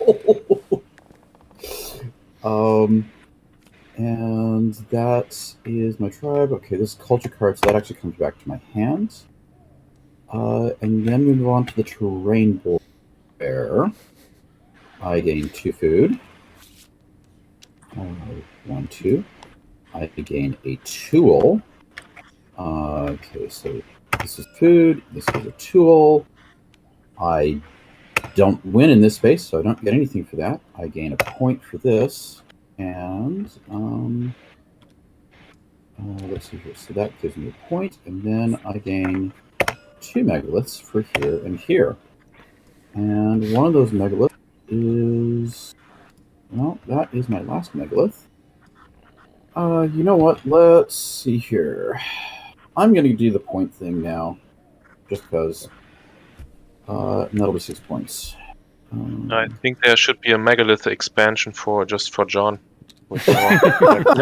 But so extra tiles. Wait, when I first started playing this game, megaliths was the very first strategy that I came up with. So, yeah, I would totally be into that kind of expansion. The rewards you get from them are good to begin with, but then the additional tools and idols that you unlock just really sends it up over the edge as far as strength. Yeah. This is... I always try to get those things. Let's see here. So that is everything that I can get from the terrain board. So now we come to my player board where I pick up... Oh, wait. I placed 1 megalith. But I get to do 2 megaliths. So the next megalith will be a... That's 7. That's 3. Yeah. Okay. Will be a card draw. Okay. That finishes my terrain board. Now I get to draw 2 more cards from my terrain board, and I gain a tool, and I gain 2 idols, and I'm going to gain some victory points as well. So let's see here. What does the idol situation look like? Oh, just short. But you know what? I'm gonna... So for people who don't know, this Sacred Stone is points per megalith board that your colored piece is on, so not including your gray ones. Which for me is 3. Nice. Yeah, so he's just lacking this board, so he doesn't get the full score. Yeah, but still, get 3 points per eclipse phase is nothing to sneeze at. So, let's see here. I need to place 2 idols, so certainly one of them is going to go here. I think you moved... Did you I move moved Stan. I'm sorry. Yeah, I did. Yeah. I don't know why I thought I was... Got confused there. So, do I want to tie? What's the terrain board look like? While you finish your eclipse, John, I have another expansion question for Stan. But first, I want to share a funny story that we ran into with an expansion playtest. We were doing Ancestors and Auroras, which quite a few of those changed a lot during development. And at the time, the version of the, I think it was the red Aurora, was you could replace a tribe to discard effect with a tribe to hand. And we figured out that you could actually create a, not quite infinite, but a finite loop with the storytellers, where you play a storyteller, you gain the effect of a tribe to discard, you replace that with a tribe to hand, and you basically draw the entire deck of storytellers. And then one more at the end. So the red Aurora did not last long in that iteration. Sorry, I remember the person who played with that didn't was win. A lot of craziness. Yes, that's true. Yeah. It wasn't a game-breaking thing, other than because the storytellers we weren't really favoring heavily anyway, and so it scored 14 points or whatever, but otherwise just kind of clouded up the deck with storytellers. All right. In the meantime, I've been kind of collecting. I already took my extra card from the turn order track. I took my 1 tool from my Eclipse tribe cards. Then I took a bunch of points. I had 5 points total from all my animals, 5 food from all my animals. And I also get, let's say, a tool from them. Okay, I think that's all I get for my animals. And then we're on to the terrain tiles. I get a megalith. So let's go ahead and build one. Oh,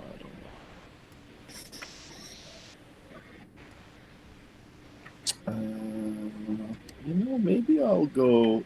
I don't really need any more food, I could bury a card and do it that way. Sure. We'll do that. So that gains me an idol and buries a card. Extract. And bury a card. Okay. Then I also get, let's see, a point, 2 points, and another idol. So 2 more points. Another idol. Did you do the flipping for the squirrel? For scrap? No, not yet. You're Okay. right. I should do that. So I can only flip one though, right? Because Correct, yeah. there's only one space, right? The Direwolf seems like a bit of a waste at this juncture. Mm-hmm. I'll take this one. So then in fact, You that's can another. gain 1 extra point. So, Yeah, exactly. So that's it for that, and then I got my board, so I get a tool, another card, and a idol again. I'm just gonna drive up this track here. Yeah, that's it. All done. So my other expansion question for you is, are there any future expansions coming for Endless Winter? I don't think so. I think they kind of got as much as they wanted out of, all the things, and I think once it's out in people's hands, then we'll see if people clamor for more Endless Winter stuff. I wouldn't mind actually designing standalone game that's like a continuation of this, rather than just adding more module to it, because I feel like there's quite a bit already. For this one, I would like to, maybe move into either the Bronze Age or Iron Age or something like that, and just explore this system in the context of a different era, different set of cards, different art altogether. Just kind of move away from hunting and building camps into more more appropriate historically pursuits for kind of later age. So that's kind of where I see something like this move into. But that being said, if they really thought that it would do well to do another expansion for this, I would definitely wouldn't turn them down. Nice. Glad to hear that. Yeah. I can't get enough. Well, you This say that. maybe. I mean, I didn't keep track, but I spent a lot of hours playing this especially last summer, fall. Oh yeah, I did a lot of time doing solo playtesting of modules for expansions. That was. But this Ricardo, are you done? Have you ever played all of? I'm just Have you ever doing played my everything eyeballs. together at the same time? Yes, we I have. think Dale and I think did that at least once. It's a mistake. At least with John, it's a mistake. John is a notoriously slow player. I can barely imagine. Although I don't think I've been very slow in this game. I've No, been yeah, you're making doing an effort not to be. I But believe yeah. I'm done, so let me just check the card. It's done. Ooh, that is a pretty one. What's up? Oh yeah, That's really pretty. that came up a little while ago. Yeah. So we got a tie at 13. Mm-hmm. But no, I mean, like, joking aside, it's interesting. It's definitely, with rivers and rafts and painting and everything, there's quite a bit of analysis paralysis. But it's not bad. I think the reason why I planned 3 separate streams for the expansions is so that we can kind of fully experience and focus on at least the big ones in their own, give them their own spotlight. Because yeah, and these there's are just so much. These are great. These are great introductory ones because they really don't add anything. They just replace things with other things that are slightly different. So you aren't really learning new concepts like you would in river and raft Right. and cave paintings. Here you just kind of like, well, I already know they're animals. These just have a different ability, and I already know there are culture cards. These are just slightly different. And so yeah, I think this one is kind of a no-brainer. This would just add variety to people's games. And some games you can throw everything into the same kind of pile, but some games you have to kind of stage them, otherwise it's just too many cards, too many things. So in fact, this is more like you're staging these different cards into expansions, just so that it's a more cohesive experience when you play. Right. Yeah. After playing Ancestors, and same thing for the Glaciers and the Rest module, I would just never play without them, unless I was teaching someone new, or we did during expansion playtesting just to make sure that everything played with base versions and Ancestor versions. But I think especially the tribes in Ancestors just really like kick it up another notch. The things you can do with them. But the beasts, actually, what I enjoy most with the beasts is playing about 50-50 mix. Because base game is so late game focused, where you don't really need more than one or two early, and then last turn is kind of a race to finish collecting sets. And then with Ancestors, now they're early game strategy, whereas as you've done, you try to stack them up early for the Eclipse rewards. And with a mix, you get both. Depending on what turns up in the hunting grounds is going to affect people's strategy for the round.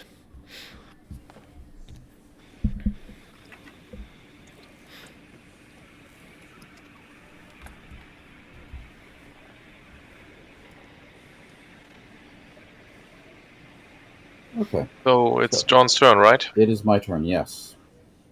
Okay. I think I'm going to go... Yeah, let's see. Played a culture card. I'm going to go do Migrate. And let's see here. Let's drop this person out. And let's see here. So dropping him out and then use his labor to put something out. And 2 cards. Where do I want? I think I might be better if. Yeah.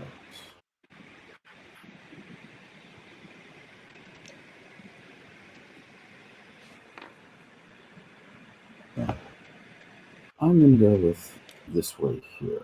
So I'll advance him to there. And do we have anything else? Cool stuff? No. Okay. So then I'm going to. Actually do not need to spend any tools to get people out so far. Need 1, 2, 3, 4 labor. So where is labor?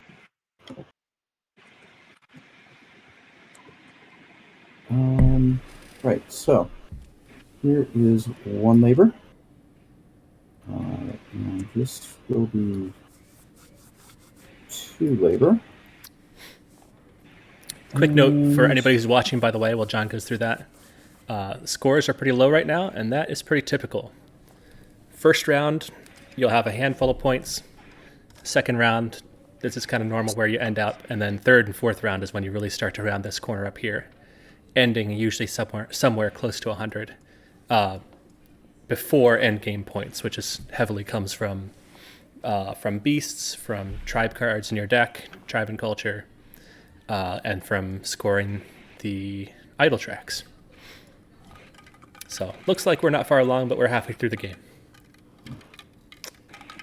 Actually, for this card here, before I do any this card here, I'm actually going to change my mind and go and do this right here. I think I'm going to do better that way. So I'm going to head there, and then I will.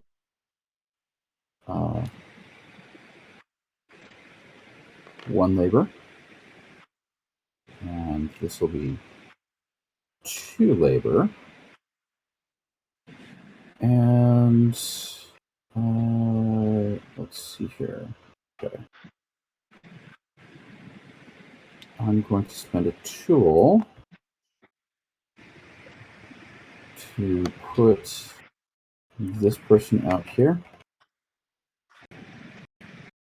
And then I will spend a food for another labor, so I'm back up to 2 labor available for use, and I will move this and this to there. And then we'll go ahead and to here. I will spend my remaining 3 food, put out my last village. And that village is going to go right there. I'll be right back. Yep. And take these off.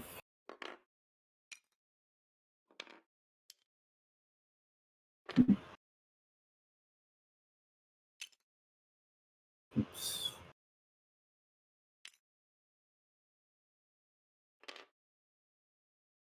Sorry, this is TTS. Okay. Let's just drop in right there like that. Okay, so that gets me a village. Now, because of that village, I gain 2 cards. So I earn 2 cards, and then I move on down to this here, where I get to put another camp out, and I get to move it a space. And I think I'm going to move it to probably here-ish. Okay. And that finishes out my turn.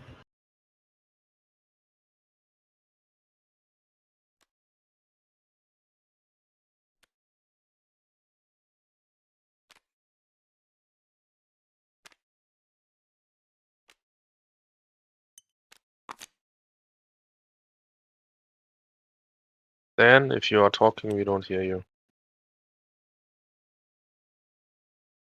How about now?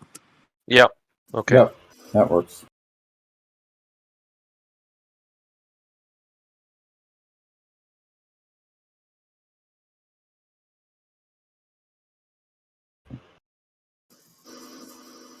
We still don't hear you, so Okay. How about now? Yeah. Yep. Okay. So it's kind of weird, but sometimes if I just keep talking as I switch between the platforms, then I stay on. But if I stop talking and then start talking again, I disappear. So just let me know if I do. okay, All right. it's So weird. this, I'll give it. yeah, I haven't been able to resolve this issue. I've been dealing with it for some time. All right. So we'll do that. That gives me 5 points. 6 points. Oh, 6 points. Sorry. Yeah. Oh, because mine was underneath. Yeah. Okay. Okay. And So Ricardo I gets go to 1. Yeah, that's correct. I'll change it myself. Thank you. Okay, and then I will go to where I wanted to go, which is migrate. I'll pay. I don't need to pay a tool because all my camps are out. So I'll pay a 2 labor in these braves in order to move my camps 2 times. So I'll go 1 move, 2 move, and then I'll pay 3 food. 1, 2, 3 to build a village here.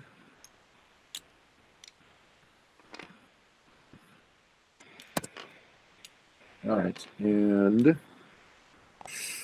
return these.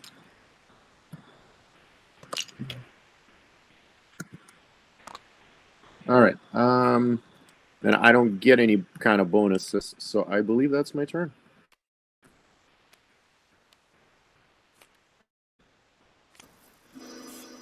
Presented is that Oh, I'm I'm going sorry. to. I did use my.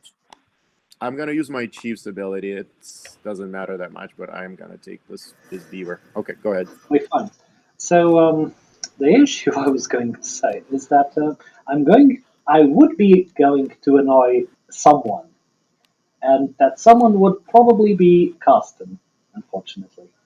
But I might be able to figure something out. That's the thing.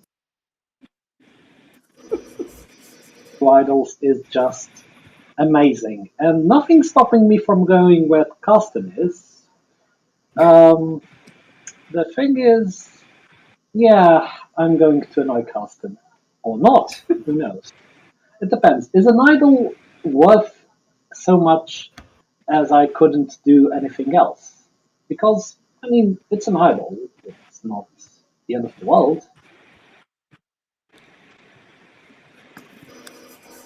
That I have. That I will.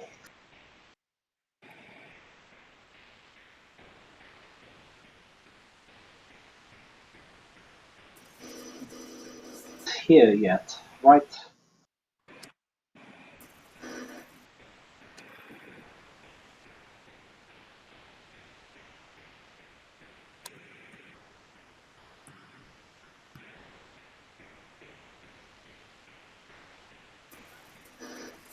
I'm going to play this culture card, which will allow me to, by discarding this card, get 2 idols, 1 food, and this time 2 idols. I forgot previously, but it's 2. And burial, which is this lovely card. Did you get your 2 Right. points when you crossed the last threshold? I got. Okay. I got.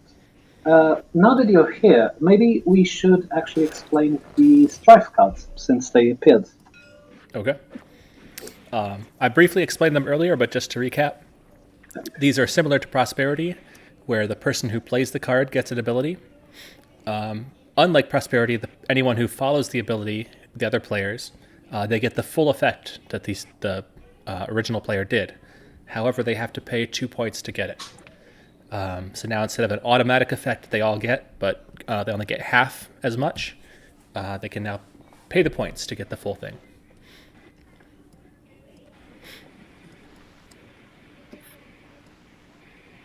And they are also worth 2 points apiece. Okay, so I believe I can do what I want without annoying anyone, which is the first, I'd say. So 1 food, 1, and I'm gonna get this strife card.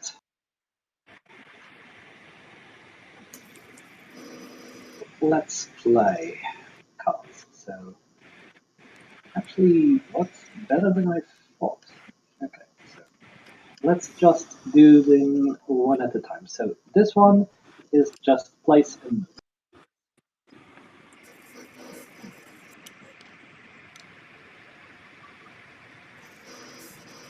which I do have with these 2 cards. So for later, we'll move those 2 count.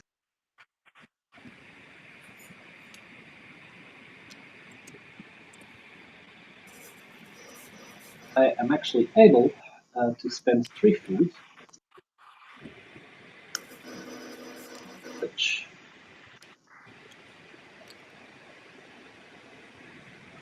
yes, right.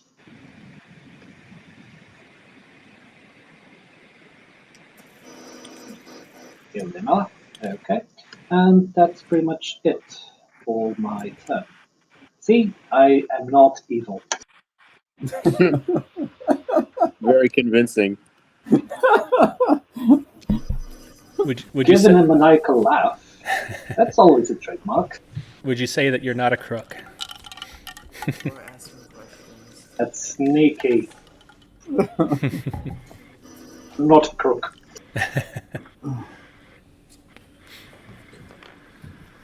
Okay, before anyone else gets some crazy ideas, I will do the inevitable. Actually, I go here. But should I? No. I just skip all the stuff. And I will do this, pay 3 food, and get a camp.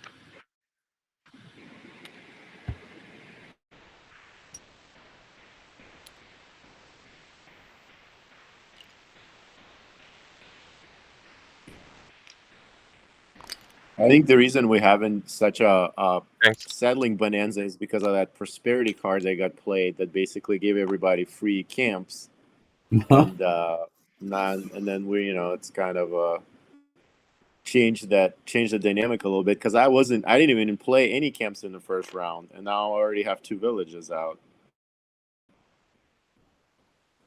Hey, Ricardo, is this your chief here? Chiselstone? I believe so. Yes. Okay. I'm going to change. Oh, excuse me. I was about to. Holy cow! No, forget what I said. Everything's fine, or not.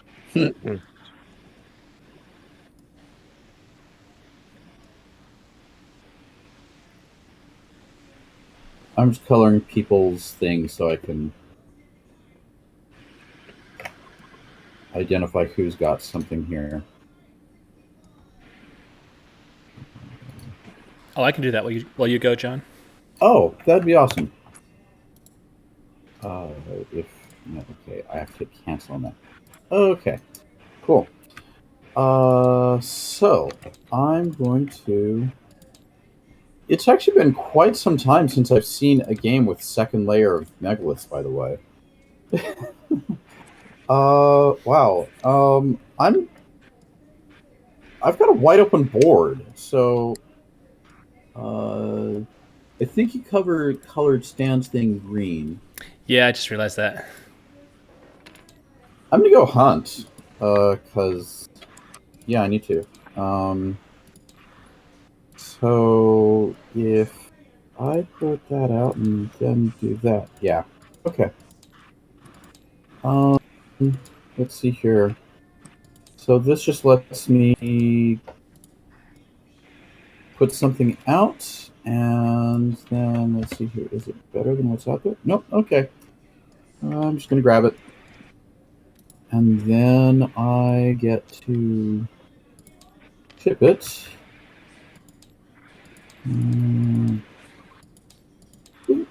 Which will allow me to bury a.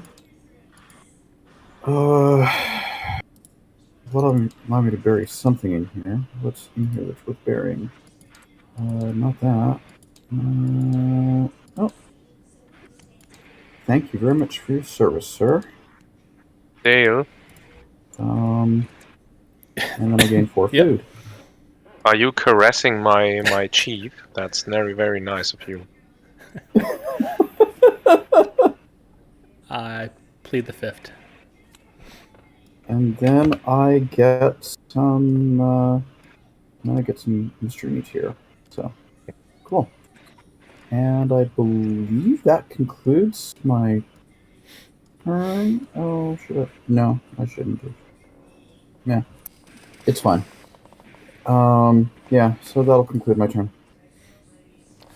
Okie doke. This should be fast. I get a free random animal. It's a longhorn bison. All right. And then Like I you need get another a one of tool. those. No, it's okay. I mean, I was kind of planning on killing a lot of them anyway. So let's come over to the cultural side of things, and I'll pay this gentleman and 2 more labor in order to take. Yeah, what do I want to take? So draw a card, bury a card, discard a card to get some camps. Let's see. Wow, that's a tough one. Maybe this might. Well, this might be good. I'll take this one. All right, good enough. Next, I will be sliding down, and I will be paying a food and a tool to get. I think I like this one since I'm already on my way killing them, and I can bury a card. Sure, should I bury these tribesmen? There we go. Actually, what's in my discard pile? That's fine.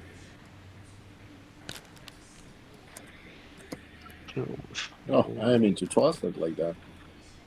All right. And then I get a food and a tool back, and that would be it. I'm done. It's strife time. So, if any of you wants 4 food, please spend 2 points. Except me, I get them for free. If we want how many food? 4 food. 4 food. Yeah, I'll do that. Wow, I even have room for the full amount. Wow. Well, at any rate, I'm going here to get the sacred stone. That sacred stone is hopefully going to be this one. Yeah. 2 food. And from this point onwards, I have 20 points guaranteed. Wow.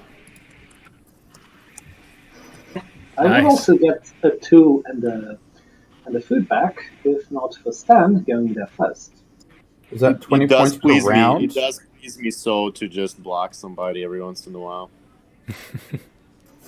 Is that 20 points per eclipse phase? No, it's 20 points at the end of the game. So Okay. each eclipse phase I'll get 10. There are only 2 eclipse phases more, so it's just a consequence of me having the 3 villages already, and all of them having decent tiles.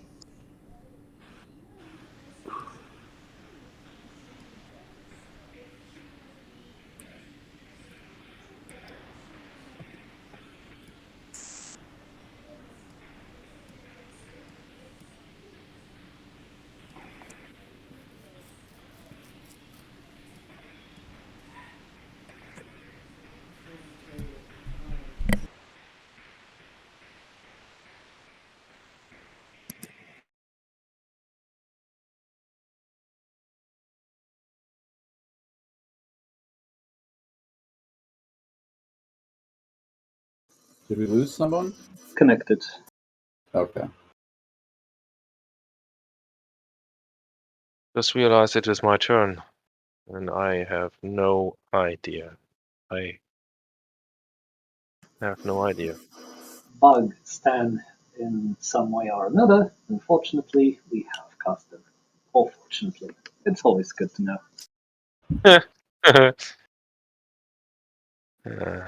I forgot to play an important card on my last turn now, so I.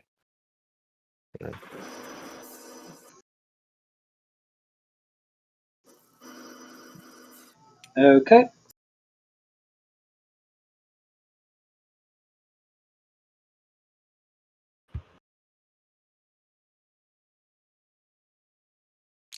I think no, not there. I think I'll take a rest.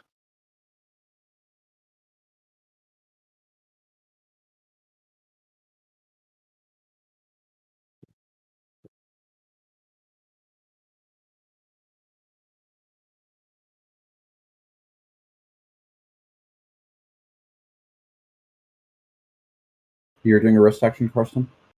Yeah, I'm taking the rest Okay. action. Mhm. Heal me, heal me, heal me.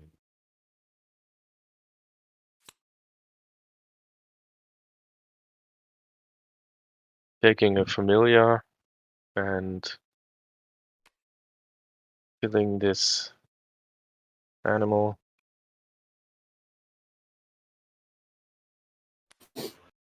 For a card.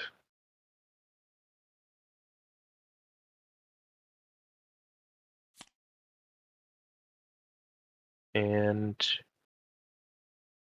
2 food. And I'm not that broke anymore. And oh, did I just draw a card? That was illegal.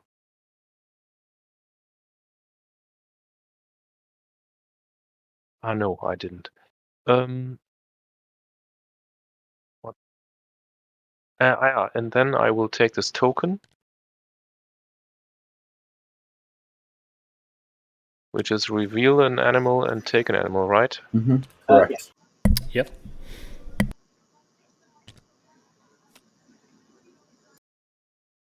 Oh dear.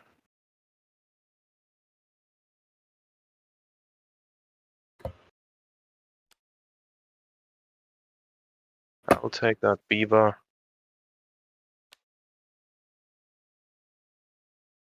And that's it. Okay. So now I have a question for you, Karsten. Yeah. How did you approach the solo design? It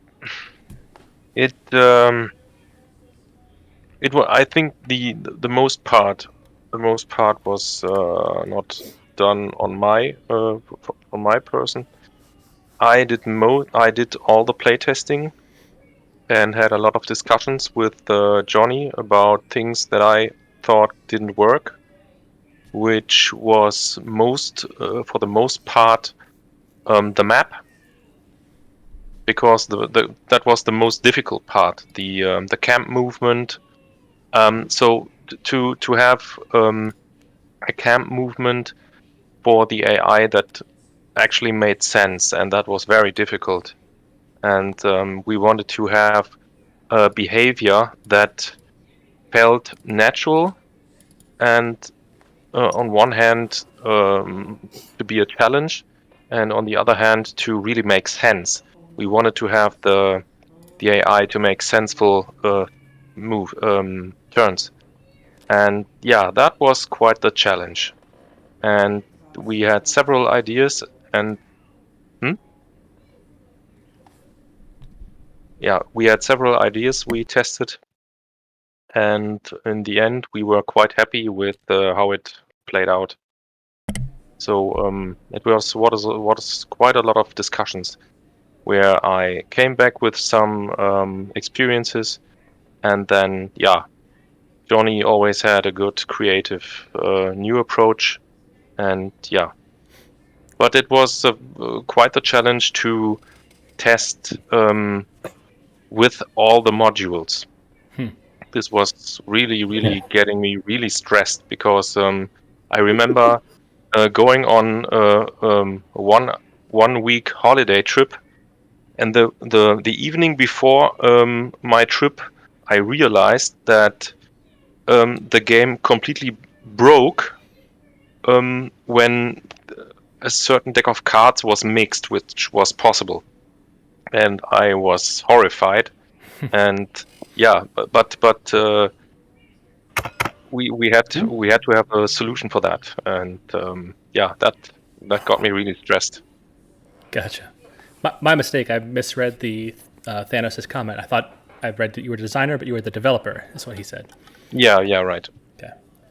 So it's Johnny Pack who designed the solo, and you developed, and John did a lot of testing in 2.0. No. It was the other way around. So most of the development was on his part, and most of the testing was on my part. But yeah, it was so there was quite a bit of my brain juice was going into it, by coming back with all the experiences and ideas that I had, which finally made it into the solo. But the whole concept with all the automa cards and how they fit together, how the actions are executed one by one after one another.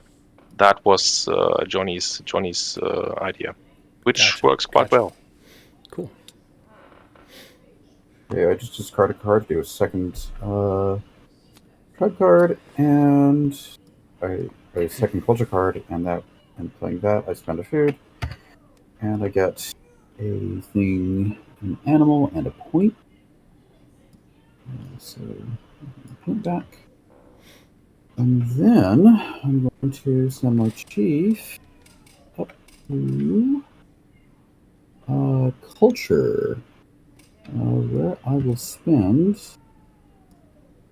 I will spend 1, 2, 3 labor. And that will allow me to grab a... Yeah, that will allow me to grab a... then I'm going to move on down. And I will spend a tool. And 3 more food.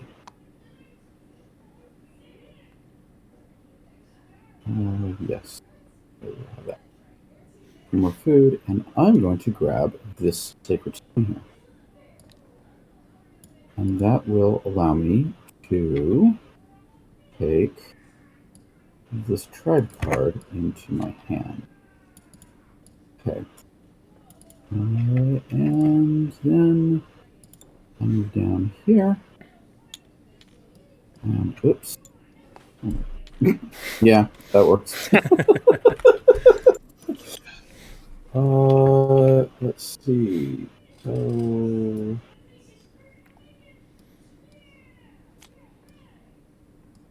okay.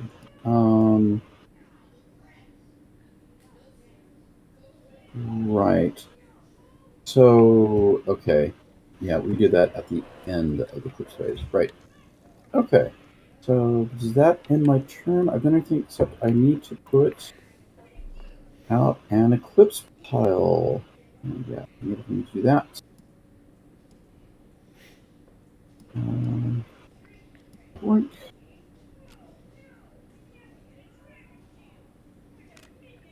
There we go. And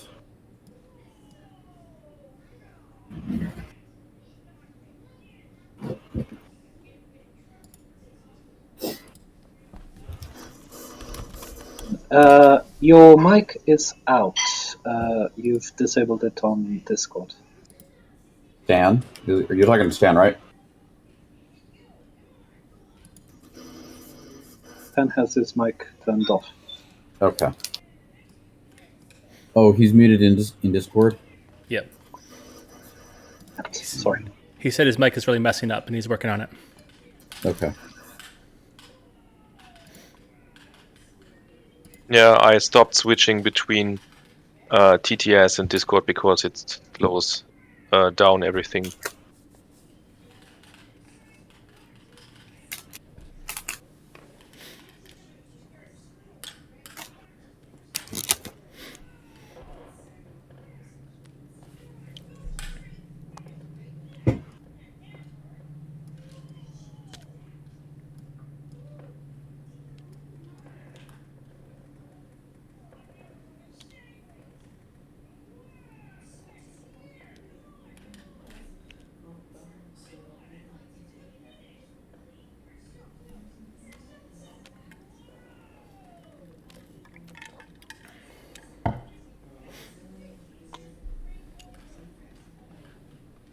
Are you done streaming?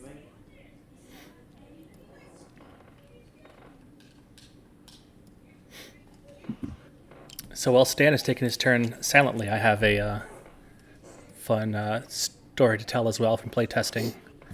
It was right at the end as we were kind of wrapping up the last of the expansion playtesting. We had, I think the last changes in were Auroras, the latest version of Auroras, and also the Chiefs. I think the Ancestor Chiefs, their costs had changed near the end.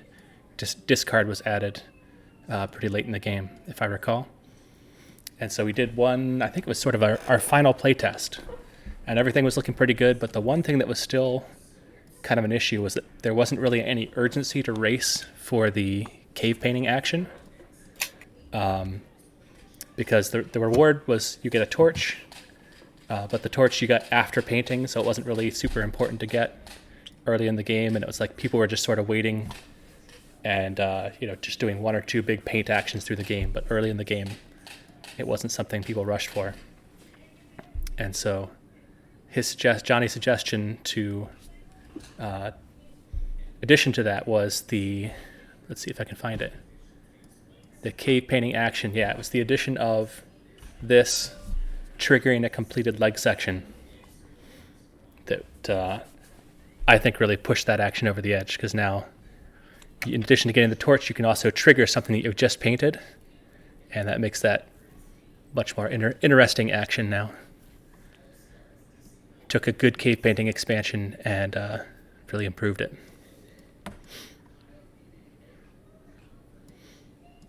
Yeah, it's a great expansion. Mm-hmm.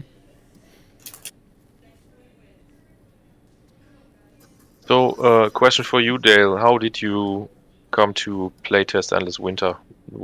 Have you been one of the backers who was on Discord and started playing the game and got the attention of Fantasia, or? So I first found it in late, what would that have been, 2020?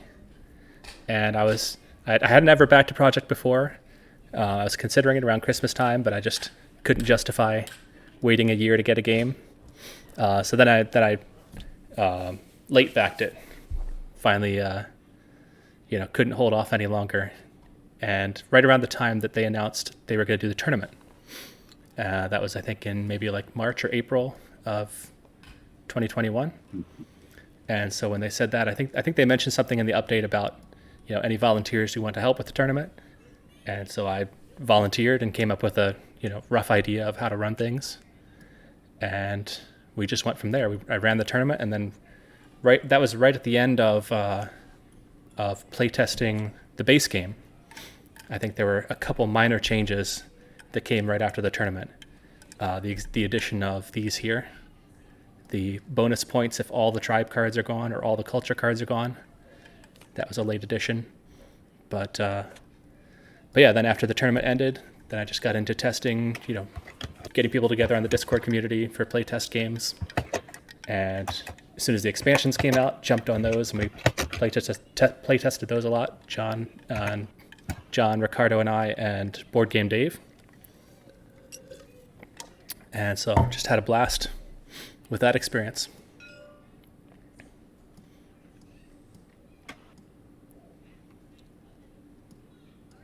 Yeah, that's a nice group that has formed over the time.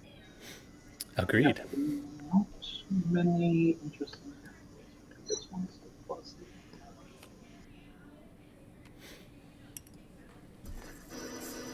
Effectively, my action was just get stuff, and it's done. So I only placed the cards here just to remind them I couldn't use them this action for their labor value. So that's pretty much it. Mm-hmm. Yay, it's me again. Okay, I will. Everyone has done it, so I shall this one. I will. I can't do this.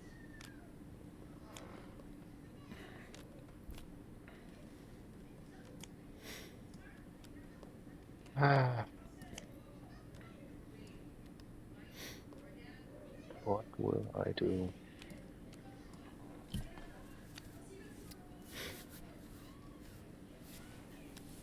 How about you, Ricardo? I think you played in the tournament, right? Essentially how I got into all of this. Okay. Or a friend of mine, which I also believe backed the game, told me about the game, so I thought, I have free time, I could maybe win the tournament and win the game. I didn't. I actually came in last.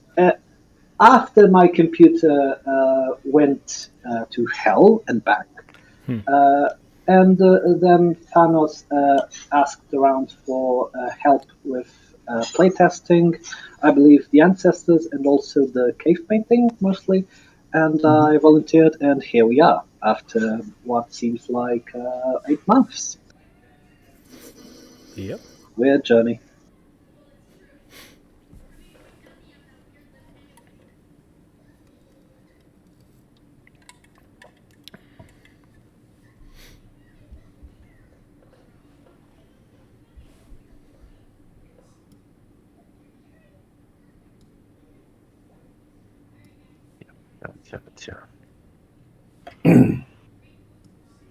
Oh, wow, you have a lot of cards still.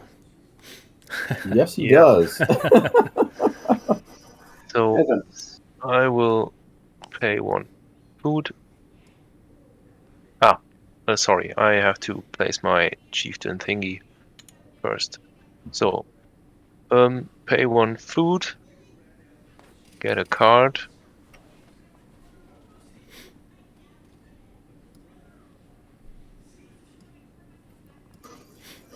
By the way, I think it's safe to say this now because they announced the tournament in the latest Kickstarter update. That there is another tournament coming in a month or so, and the format will be a little bit different with this one. It's not going to be single elimination like before, where it's kind of in a bracket up to the final 4. It will, because it's focusing on expansions, it will follow the same format as these streams, where there will be 3 separate rounds, each with a different set of expansions, and everyone can play in every round and will score points based on their position in the game. So whether they're first, second, third, fourth, and then top 4 will just be the highest point scorers after 2 or 3 rounds. So when we have the finals, everyone can still play in the final round, just not for any prizes or whatever. So that's good news for Ricardo. If you scored last, you get to stay in. Was an odd thing that happened. So at that time, my computer was having some issues with its hard drive. I did order a replacement that came in, I think, 2 days earlier, except moving content from one hard drive to the other takes time. So I thought, it still works. Okay. In that same day, in the hours preceding the event, the drive failed catastrophically, and so I tried to scramble a solution with the laptop I'm currently using for Discord. It doesn't have as much memory, and so I couldn't use Discord. I used instead the textability of PTS. So will there's a way. So Yep. a way was found. Nice. Regardless of everything that happened, I enjoyed playing with everyone. Same. Was mache ich denn? Ich krieg diese. Nein, gar nicht wahr. That was illegal. I need to take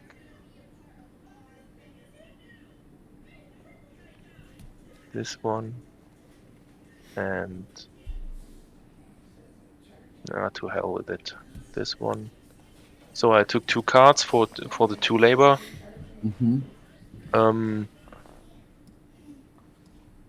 Due to a lack of food, I will skip the rest.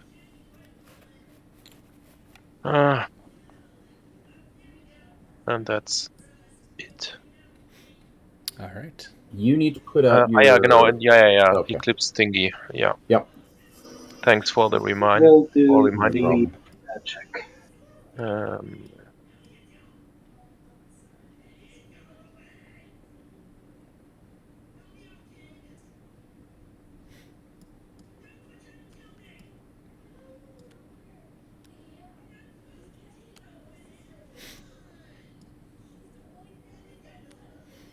Another minor oddity of this game is how, I guess we're getting some bigger Eclipse piles now, but I recall during Ancestors, because of the points that you get from the tribe cards, we had some playtest games where even in like the second and third round, we were stacking 5, 6, 7, 8 cards into our Eclipse just for all the points, Yeah.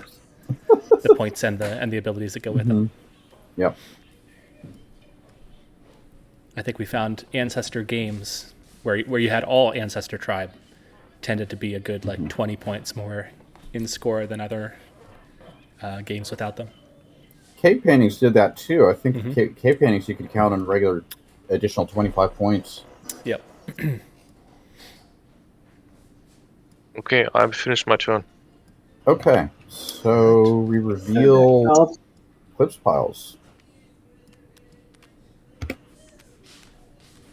I have 2, 3. I have 5 total. Probably not going to beat Karsten. I have more than you combined, I think. Yes. Stan has 1.5, no rest. It looks like so. So 1.5, 2. And then John, who is the most of you and Karsten? Oh, Karsten wins no problem. Okay. He has more than I do without his rest. All right. Okay. But So we yeah, have he's got like 6, 7.5, I think. purple, green, so- red, yellow. Yep. So Karsten gets to do his Make quick someone first. happy, I think. Mr. Green will be very happy, I think. With what? Oh, you're putting a thing on mine. Is that the your way of saying thank you for 2 points? Right? Oh, yes. So it Yeah. Thank you very much. 2 for that green. was convincing. And 4 for purple. Stan, did you move yourself up a point? Yeah. Okay, that was my megalith. Hmm. And then I get, let me count, I get 2 food and 1 tool, 1 card to be buried.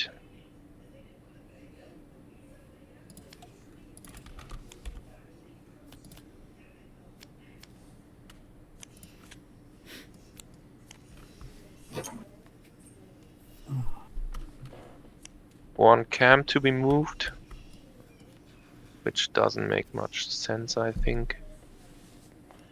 And then repeat one eclipse effect. This is another tool and a point, and then all the points from the cards. 1, 2, 3, 4.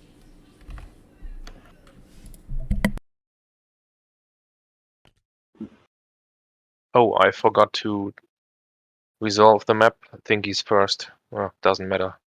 It's 2 points, 2 food, 1 Actually, I item. don't think you get those 2 points. Stan has 4 things in there. Oh, a we're yellow at camp. the Yes, we're at the yes. phase of the game where influence starts mattering. So, for instance, here it's John's tile, not mine. But here it's mine and not John. And Yep. here as well, it's That is Stan's. such an amazing symmetry there between you and I, Ricardo. Okay, then I resolve those. Then I resolve the cards. Then I get 2 points for my camps.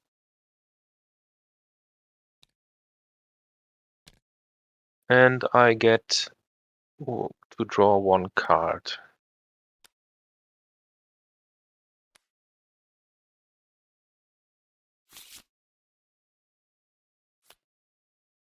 Okay.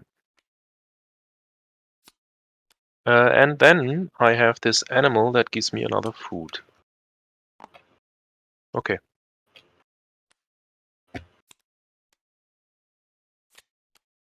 Oh, and a tool from the removed megalith. Yep. Did you get this card here? Yep. Okay.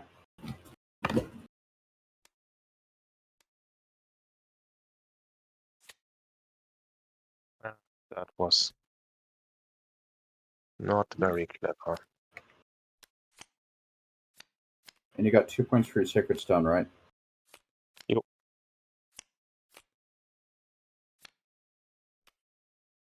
So, for my turn order benefit, okay, that's that. I think that will, yes, that's gonna. I think that's true. Okay. turn order benefit is a card draw, which I will definitely take. And then... And just a note for anyone watching, the reason why that's an interesting decision to make at this point of the turn is the order that things happen is he would draw his card from the turn benefit, and then he's actually going to draw his 3 cards from his player board before his Eclipse pile gets discarded. So choice of drawing a card versus taking a lesser benefit is very interesting here based on do you want your Eclipse pile to shuffle back in or not. So as you start to run out of cards, you kind of keep an eye on that, especially later in the game, where this is going to be his last shuffle. Yeah, so it's actually going to be even more intense than what you specified, because once I get to my terrain board of events, you'll see why.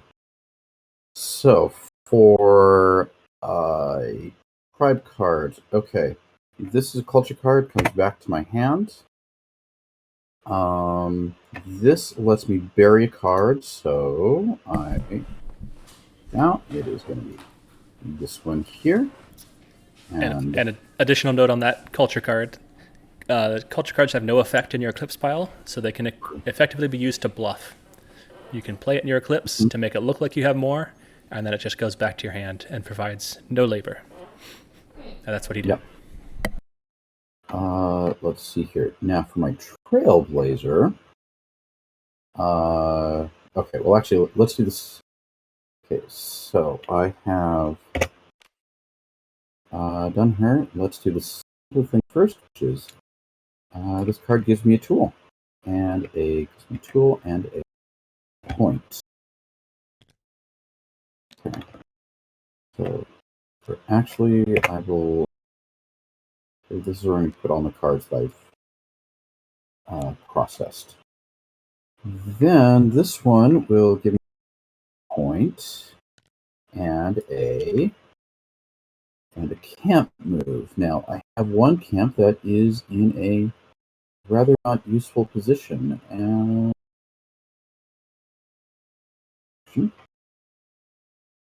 but maybe I should try. These two in duplication. So let's just start. There is nowhere this camp can go that will actually be useful. So this camp's going to start. I stand an idle, so. Actually, let's see here. Well, yeah, I'll do that. Yeah, I will do that. It won't deny him if he can't move into there, but still, it'll make a move. So you're absolutely right to do that. Okay, and that was another point. And then, although actually, you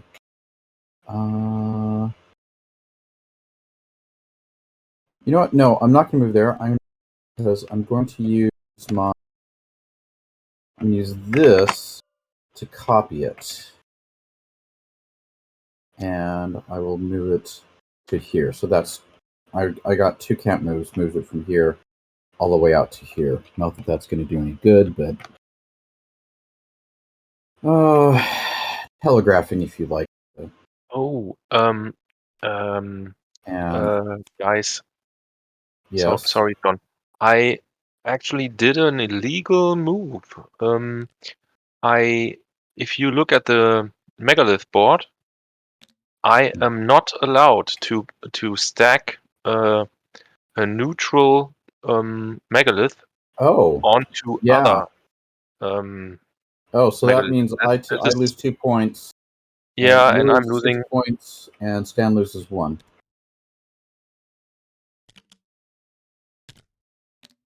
So this is very unfortunate, but.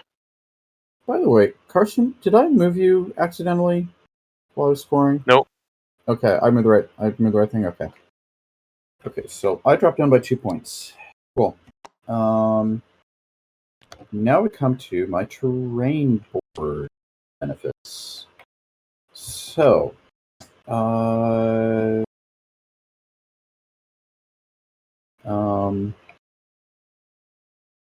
for my terrain board, What do I want to do?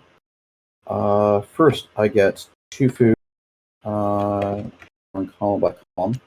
First column will give me 2 food. Second column will give. So I'm about to get 2 megalith benefits that I'm going to take as a card draw. Why Dale's point is actually even more salient. So I get a megalith that I take as a card draw. And then that's left column, don't need glacier, gain a tool. And then I don't gain anything else in that column. Middle column, I gain another megalith. So that will become a card draw, which will cause these cards here to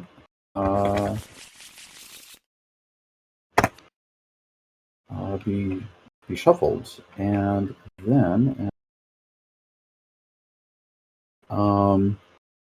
okay, so that's that megalith benefit, and then in middle right column, I gain an idle and point. So I will.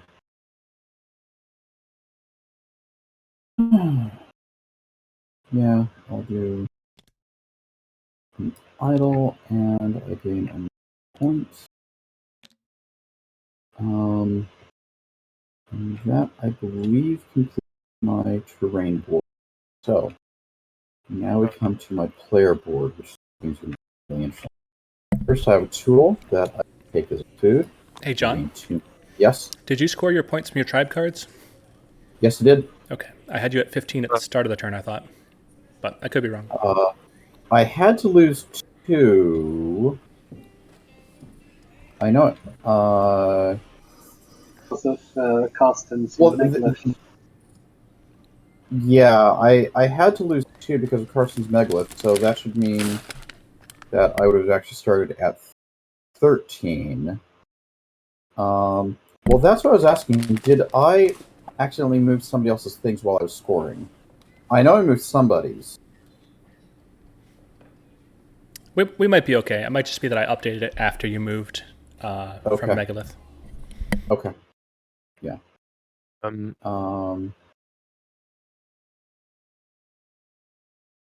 Yeah. Just a short question, which is about the eclipse phase. When in the eclipse phase, do we have the opportunity to get these? How are they called? At the end, the ceremonial burial cards.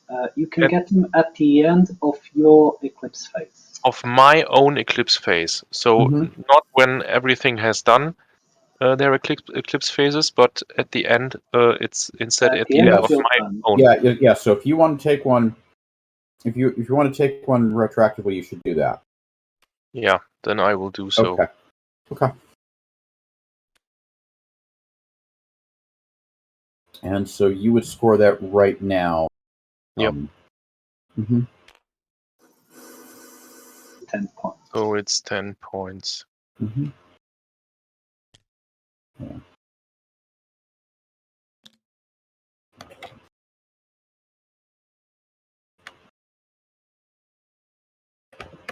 Let's see. Where was I? I was processing this. So now Pierced. Karsten can no longer bury cards. That's what that does. I then gained 3.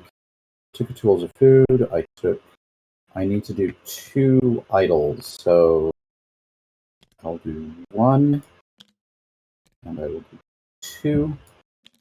This one here gives me 2 more points. This one here lets me bury something, but I can only bury things from my hand or whatnot. I'm not going to bury anything right now. 7. So I'm not going to worry about burying something right now. And then, so that's 2 idols, a tool, and then I gain 3 cards. from these things here, and then I gain. This gives me 2 points. This gives me 3 points. I have 7 cards, so this gives me 10 points. So I gain a total of 15. So I'm at 17. That puts me up to 32. And Nice. I have all of my sacred stones out. I am grabbing this one here. Let's see here. That would only gain me. Yeah, that is actually the one for me to take. So I guess. You mean this? megaliths, not sacred stones. Yes. Okay. Okay. GPS, stop being that way. So anyway, that's gonna be 16 points for me. So I go 32 up to Wow. 48, and I believe that my. I told you guys not to let him get the early rest tokens. This is what happens. Now he can rest on many points. That's right. Joking So- aside, Chief Thunderpaw, Ancestor Chief, is just really good. And as far as what Dale was saying about card draws before, I was making certain that I would still have some cards available for drawing after my Eclipse Saves does, so I have those 5 cards. So I got 5 card draws here, and these will flip over, and I will get through them.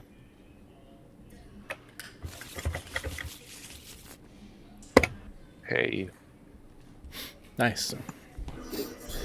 I got an idol from the turn track. I then used up my guys from there, and I gained a couple of points. So 1, 2. A couple of foods. Which is, well, annoying because a lot of it is disputed.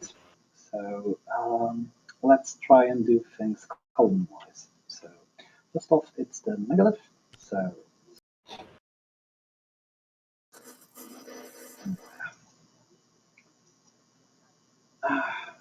none of it. Yeah, I don't want to give points away to John because Yeah, I'm probably the last person you want to give points away to. it's that no one wants to go here because if they do, then a person will just place here something and get 2 cards for free. So Although you could place, if you have 2 things, you could place here and then place here. I don't know if you have that. No. I would. I don't. That's why I'm considering.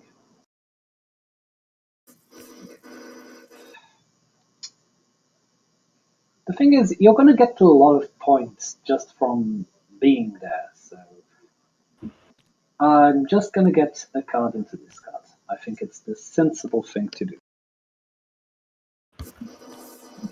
Sensible thing.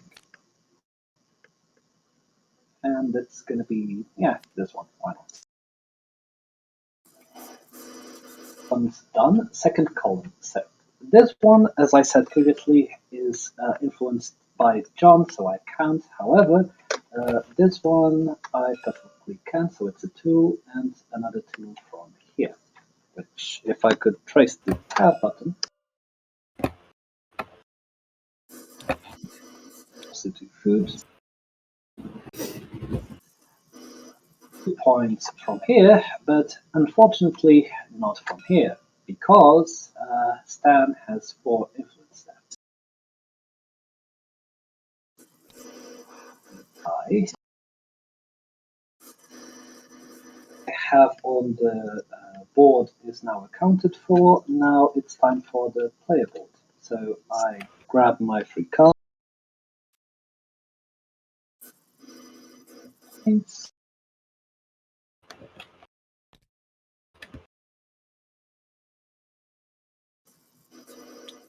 an idol. grants me the last space here, so it's an extra 5 points. Nice. So, as the people at home have seen, we're pretty much trying to get the ceremonial burial tile cards now because there's a risk reward here. So, for instance, I'm going to pick this one. It's going to give me 11 points if I made my maths right. I could get it up to 14, except someone could eventually mess my timings in the last round. So, in order for me to get this with absolute certainty, I would have to spend a lot in the next eclipse phase. So, might as well do this now than later. So, I do lose the ability to bury cards, which might be useful to actually prune up your deck such that it's more powerful, but it's the last round, so it's not as if I'm going to do a lot of stuff. So 11 points, if I do recall correctly. 6 plus 11, it's 47. So I'm just 1 point away from the leader. Oh, by the way, I forgot to take a food for my animal here during a flip phase. Very nice. Everything on my side. I now pass it over to Stan, which still can't speak.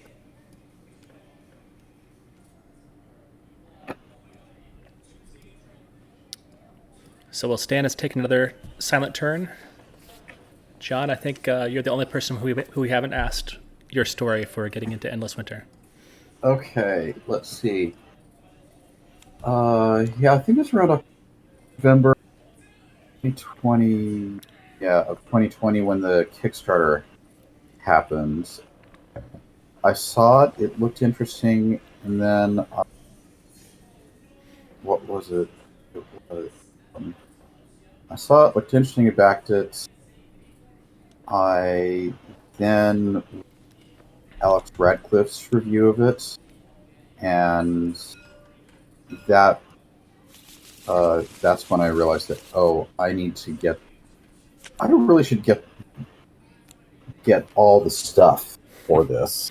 So during this time, I had been trying out Tabletop Simulator and basically doing my own playtest where I was like playing 4 roles with doing different colors and doing different play styles, and I was actually giving them able to provide some useful feedback. And then when I went to when I wrote to them and said, "Hey, I would like to increase the pledge," they I think it was Thanos who responded, and yeah, we'll go ahead and do that. Here's your thing. By the way, are you the same person who's been posting on Board Game Geek? And I Nice. said, That's 2 points for John, and okay. 5 for Stan. Mm-hmm. And so and then he asked me if I wanted to do some playtesting, and I said, heck yeah. so that's how I got into the. Nice.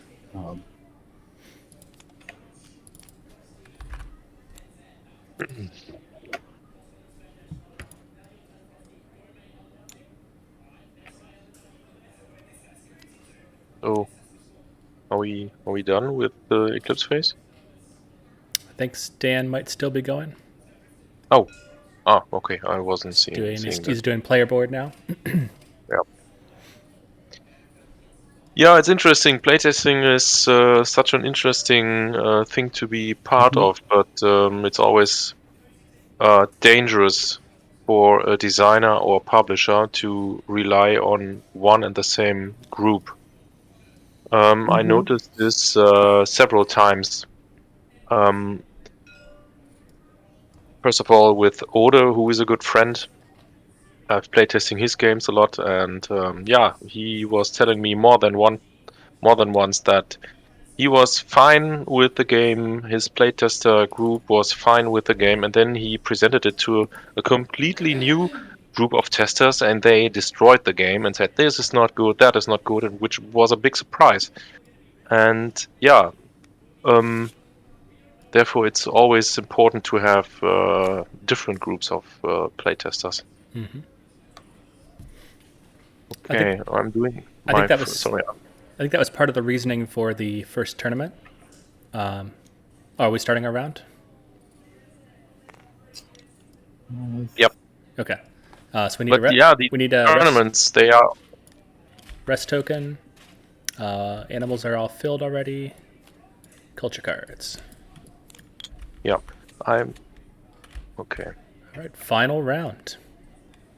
I'm playing a culture card. Finally, I'm able to do so. Place a megalith. Just awarding John 1 point. And awarding myself 4 points. No, 4 points, not 5. Unfortunately. Okay, and then I will take the migrate action. Pay 3 tools. 1, 2, 3. Place all my camps. No, not villages. Camps.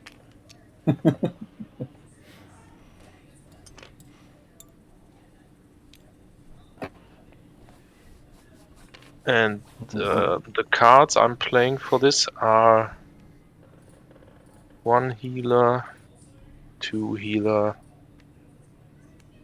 3 healer, 4. 1 Einstein, and this is 1 4 5 labor, because I'm spending 2 food, getting 2 idle steps.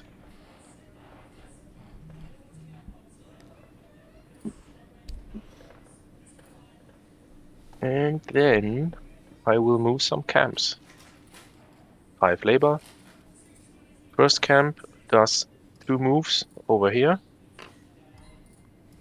Next camp does 2 moves over there. And this camp goes over there. And this should be my turn, I guess. Yeah. You do get another camp placement Ah, yeah, right. and a camp move. Yeah. The camp movement doesn't make sense to me, so they are not working together, but that's not important, so it's fine. Okay. Nobody else Okay. gets it, so could- so that's a benefit. You could always save your tribesman and your tool, and just use that last ability for the final place and move. Yeah. Mm-hmm.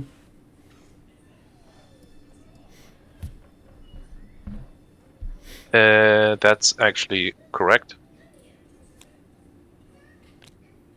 Then I would save the brute, or he's this guy. Mhm. Thanks. That's absolutely correct. But I Forgot about guess- it. And I guess take a tool as well. Yeah. So, Okay. Also, Thanks. While John's starting up, just an interesting strategy thing to make note of: the Ancestors enables.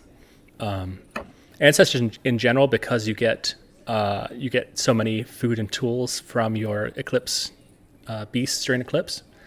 You tend to load up on resources during Eclipse, and then you sort of have to ration those mid-round because it's harder to recharge from tipping a beast, where you could get lots of food and lots of tools from the base game beasts.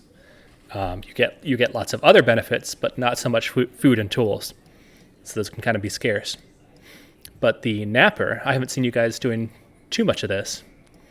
His ability during the develop action is spend a labor, which he could just spend his own to gain 2 tools. So this can make the develop action be a mid-round recharge, kind of like a rest action, where if you have Because two you or can- two or you three can- nappers. Yeah, you can. Yeah, because you can take those tools as food. Exactly. So the more nappers you have, you can go develop. It doesn't even really matter if you take culture or a sacred stone or whatever. Just play a bunch of nappers, and suddenly you're back to full. So it makes for a good like spend everything first action, go develop second action and recharge, and then you have a lot to spend for your third action. Okay, when you said napper, I didn't know what this means. I thought that it would be a guy who likes taking a nap. But it's with a K, starting Yep. with a K. So what does it mean? I had to Google it. It's something to do with tool making, I think. Ah, okay. Basically, it's the person who actually shapes silex, so stones, into arrowheads and dart points and those sort of stuff. Ah, So it's a person okay. who works with stones. They knap them together. That's why it makes the knap whenever you use a stone to collide with other. So napper. Why do you know these things? Time. A lot of time. Okay. So I just played this culture card. I'm discarding this card here to play this culture card. And I will spend a tool. And I will get a thing right here. Be right back. And then I get to do this. And that is another one of this things, which is interesting. So, yeah, I'll take this.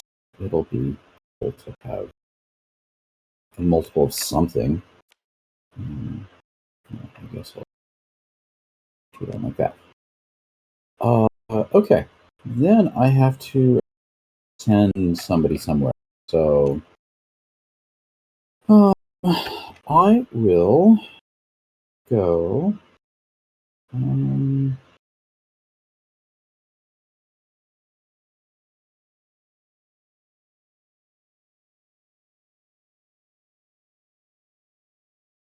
Yeah, I think I'll go here. Let's see. So,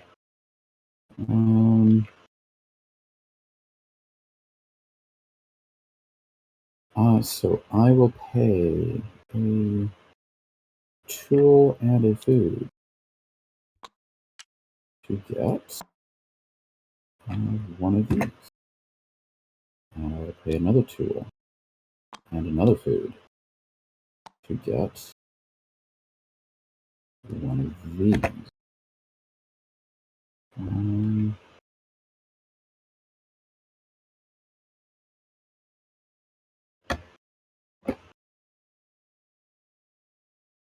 And I will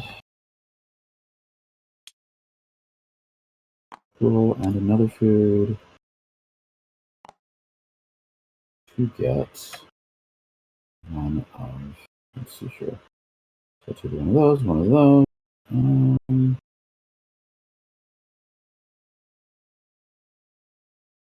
I will grab one of these right here, I think. No, I'll grab one of these. Okay. And then I will move on down. Spend another food. And I can get some of whose low numbers. Take one of these to discard.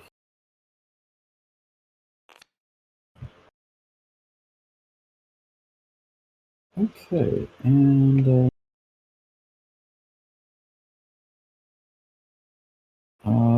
yeah, so I can't take and go here and get another one of these things.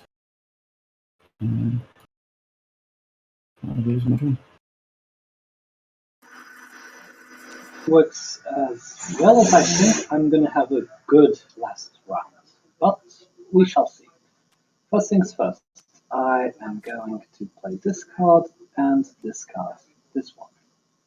So 2 idols, so 2. Food, and I cannot bury any more. So that's that. To go and use my chef and spend 1, 2, and 1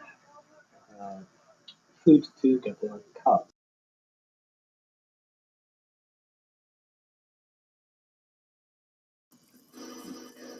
It's just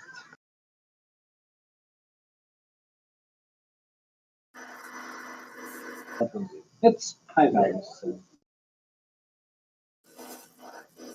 fine. I'm going to play this one, and I need to see how much stuff I can actually do. One food right away, so I get 2 labor and also an idol. It's 2 more labor, so I'm going to spend 2 food, and I'm also going to spend all my tools. That will give me 4 cards, which I'll place them here. So 1, 2, 3, 4. They have to be different. I can't use them now. There we go.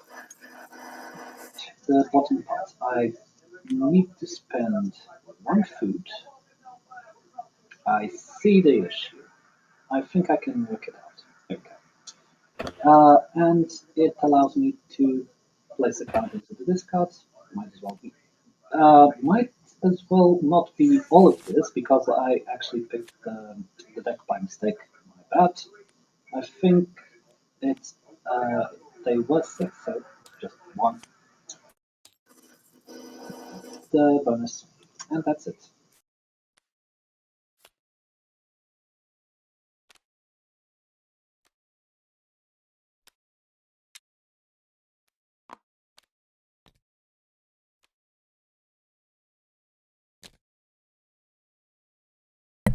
All right, Megalith is 2 points John, 1 point Ricardo, and 4 for Stan.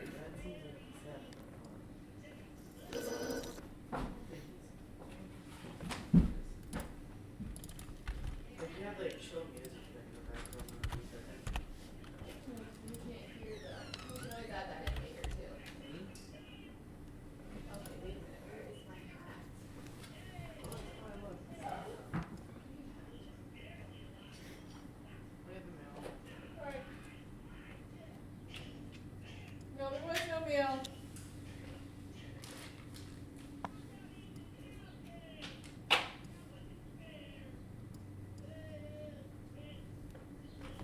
So he's doing a develop action.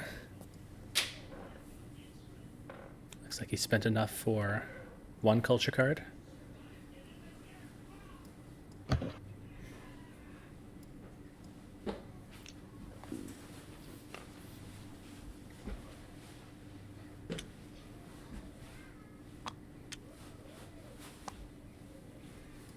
And a sacred stone. Oh wow. One of the symmetries that I absolutely love, by the way, is I loved when they added this to the idol board. Is the sacred stones? How you get a burial, and then a tribe to discard and a tribe to hand when you take each one of them, and then those effects are perfectly mirrored here on the idol board. Burial, tribe to discard, tribe to hand. Once they added these to this board, it used to just be the only purpose of the offering track was for endgame points conversion, and then also that once you get up to the top, each idol would be worth 1 point. And so what happened was before that, people tended to rush the offering or the honor track, the right track, and then pretty much only ever switch to offering once they'd maxed that out or once they'd it was obvious they were going to lose the race.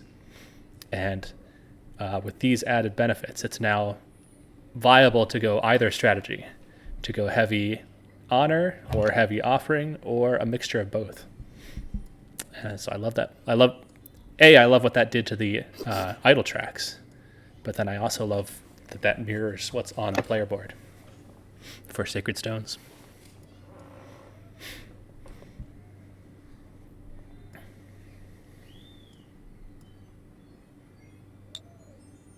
I'm playing a culture card. Playing food.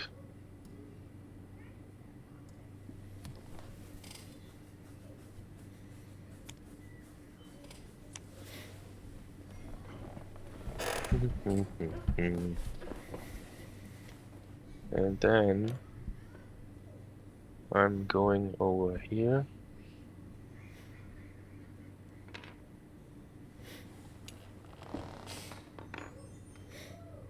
Playing 2 tools. And this labor.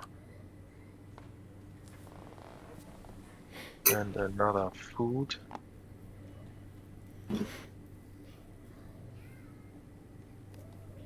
To get some animal stuff.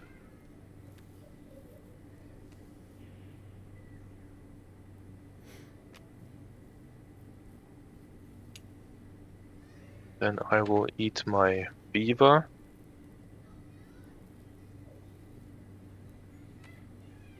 Oops. To get 1 food. And 2 important idle steps. Which gives me 3 points.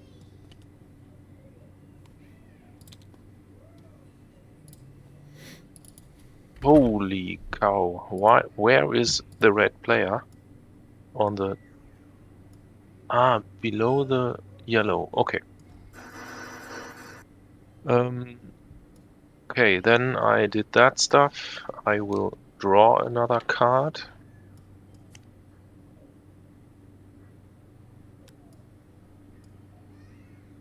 Interesting. Okay. Then I'm done. So Let's see.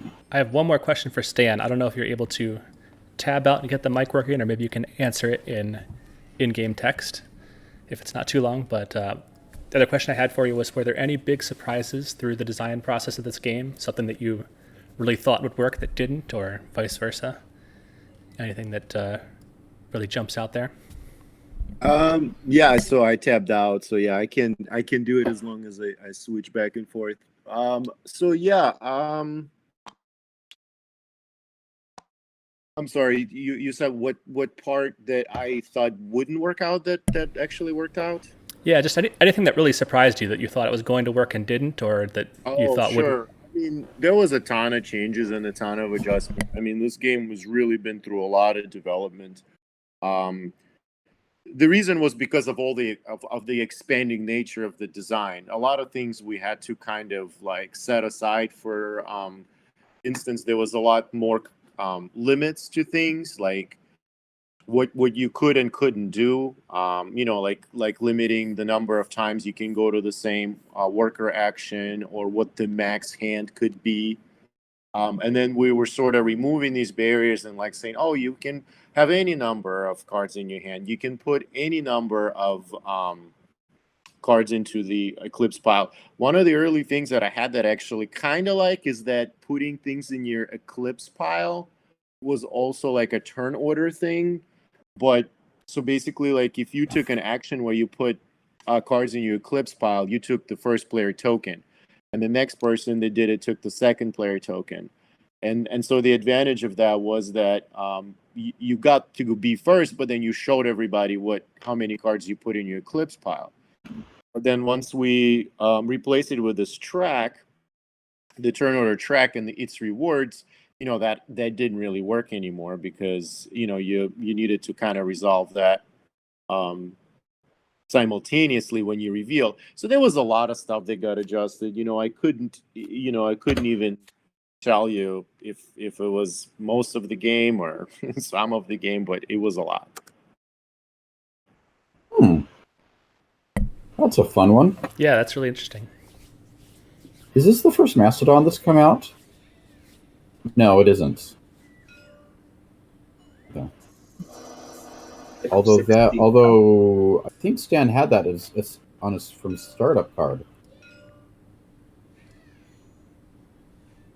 I think that's the first Mastodon that's actually come out onto the board, which kind of makes me Not want... surprising, given that there are only 5 of them in the deck.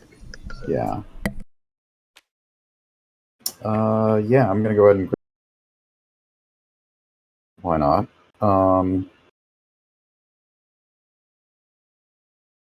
Let's see here. And then...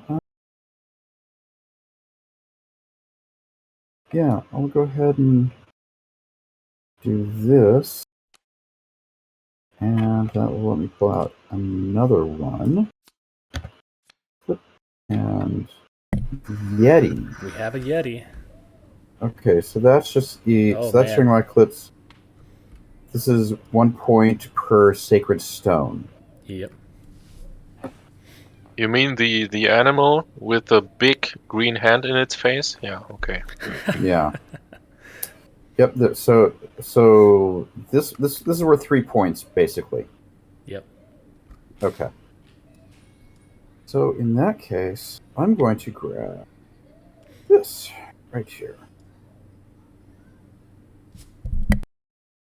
and then I will pay a tool and a food to grab this.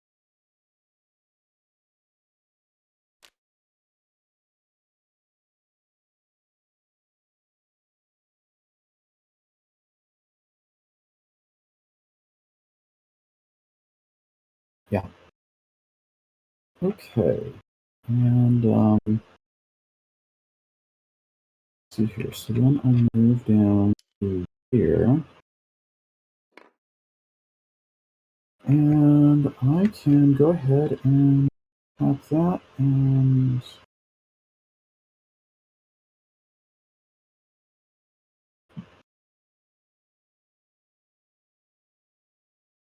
right. Yeah. Okay.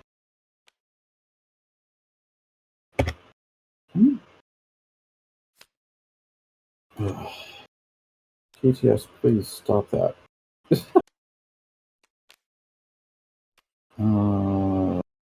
Yeah, so I'm going...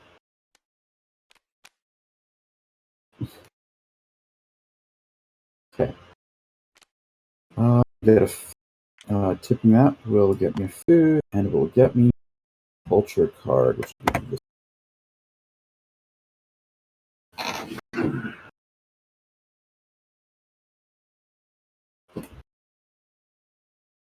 And then this part here. So,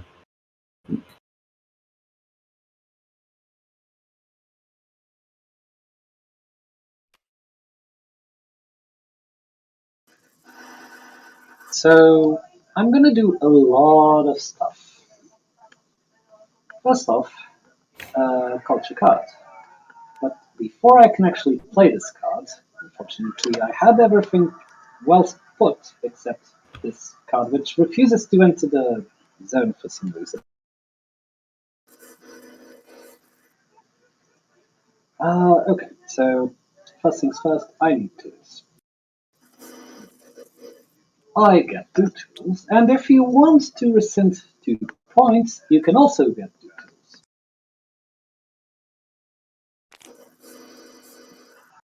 Does anybody wish to spend 2 points for 2 tools? oh. You know what? I think I will. That was 1, 2.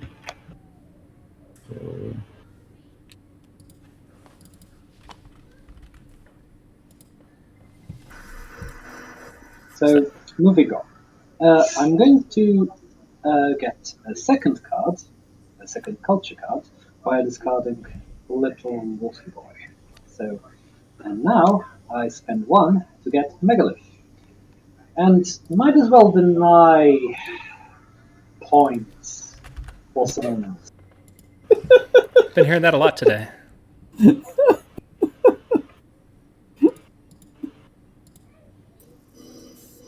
Gets 3, so 1, 2, 3. 4, 5, I get 52, you get 54. You donating points to John again? Wow. It's the first time. It seems like I did so much spamming earlier that if you try and build a pyramid, you have to give me points to build a pyramid. John, you're a plague. I on the megalith board, yes. I never actually. This is something I just realized, but I never thought of it that way. I'm going to spend another card to play a third culture card. So if you won't spend 2 points, you can get 4. If you want.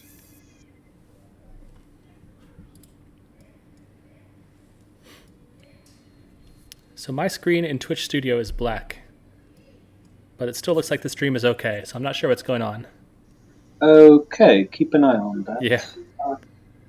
Okay, assuming no one wants for food for 2 points, I'll keep going with culture cards. So I spend 1, I get 2 tools and point.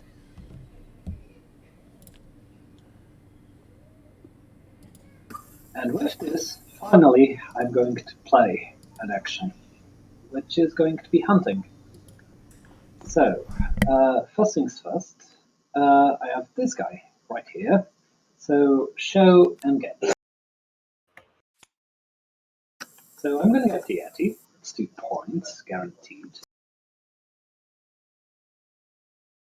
And now, I have 3 tools.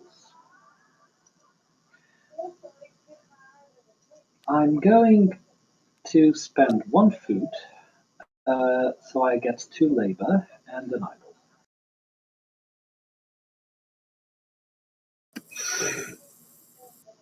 Okay, the idol allows me to. Tentatively, I'm going up here, although I'm not sure if I'm able to go any higher. I'm actually gonna, now that I see. Okay. I have 2 labor. I'm gonna spend 1 of those labors to show 2 animals.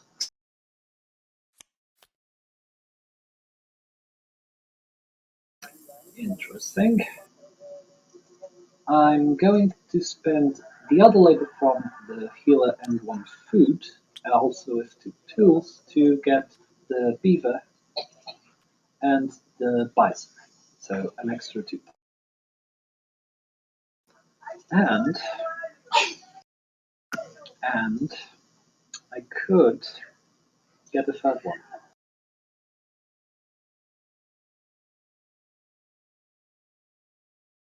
Yeah, I am. So I'm going to spend 1 food, 1 tool to get the mastodon, which will unfortunately be eaten and well cooked. Yeah, I won't be happy about that.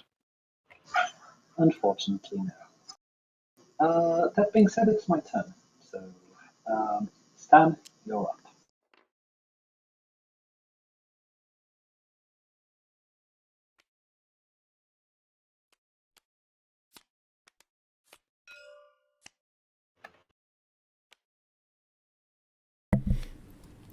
Interesting that the Chiefs are almost all of you saved them for last year.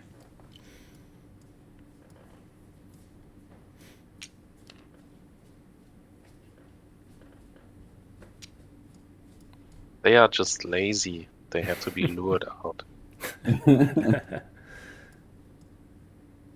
So migrating with horses and then develop action for Sacred Stone only. They're 1 person now. And it's actually Well, that's interesting. That's the Glacier Stone. Shoes can't Yep. stay there. My iPad died. Because we gotta charge it.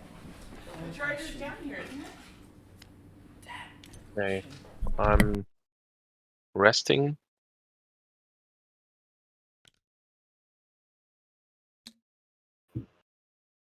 Mhm. Resting, and then I will they are not worth any points, but I can take a canine thingy, I think, yes. Yeah. This is one, and then I will eat.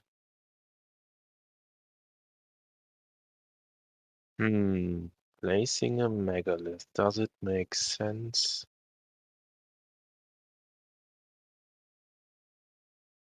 I have 3 of those.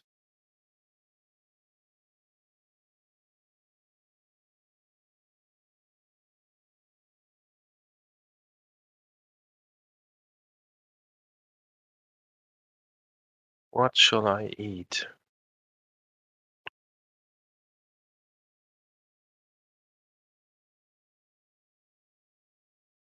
So we have it's 2.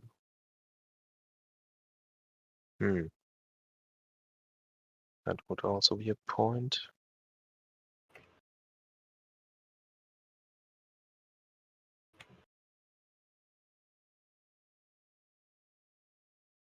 Nothing to stack. Yeah, John laid out too few megaliths, so nothing to stack on.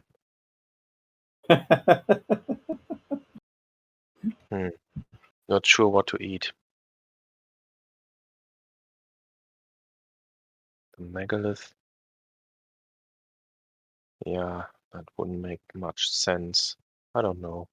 Doesn't matter. I will take the... No.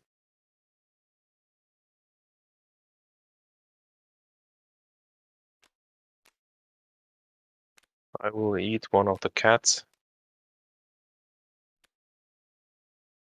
which gives me a culture card. And 1 food.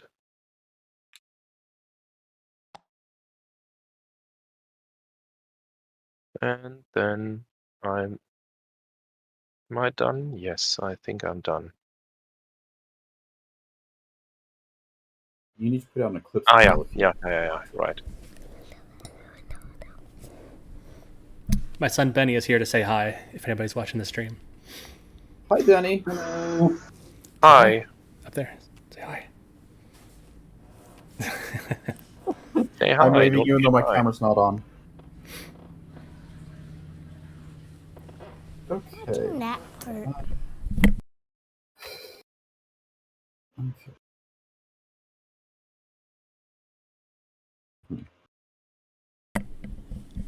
Okay, so we're going to start off with this culture card here. And that will let me spend a food. And I get to place this camp. And then I get to do 2 camp moves, which will be shooting out to there. And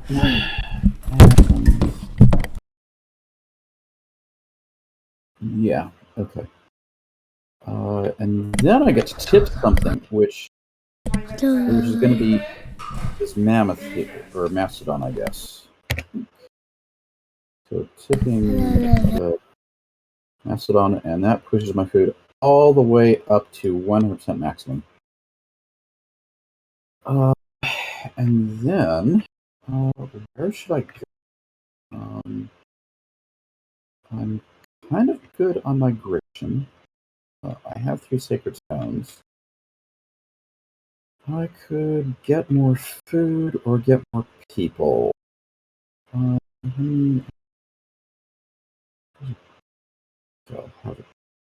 That's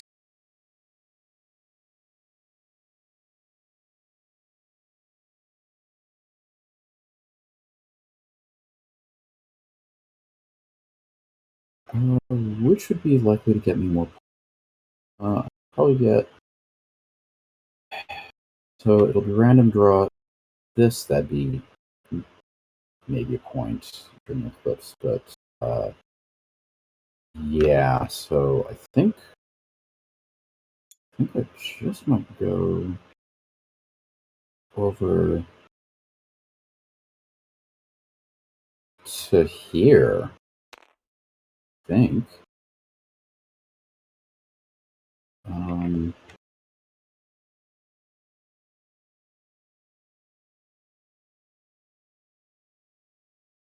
Yeah, I think that's going to be the most reliable way to get people. And that stuff. So, you know what? I'm going to go for it. Yeah. Okay. So, first of all, I'm going to play this, and I'll spend one of these food here to get myself an idle point on this track and another half labor. So I now have 2 labor available, and advancing to here also gets me a tribe card in my discard pile. Okay, and then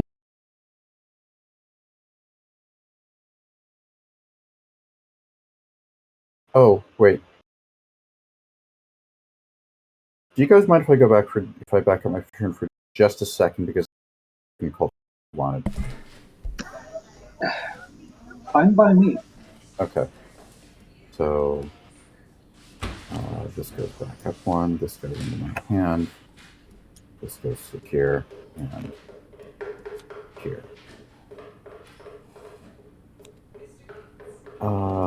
And then what I'm going to do is I'm going to card this card here, and I will play this at yet another card to here and another. Okay. Then I'm going to go to here. Okay. Oh, right. And that's where I got the second one. I didn't do that too. So now I go ahead and play this. And now I pay my food. And I get the idle and the half a labor, so that I have 2 labor total. And this gives me another one of these in my. Okay. Now I have. So I'm now going to spend a food and a labor. Well, I'm going to spend a food as a labor and then spend it. And I will get another one of these into my hand. And let's see. I will then spend another tool and 2 more food for 1 more labor. And I will get one of these into my hand. And how do I feel about, let's see here. I think that's going to be, I could probably do 1 more. So I will spend, I have access to tools. If I do that, I will have access. So, yes, I will do that, and 2 more food for 1 more labor. And I will get one of these. And then, let's see here. Where would I be getting food from? I would be getting food from there, and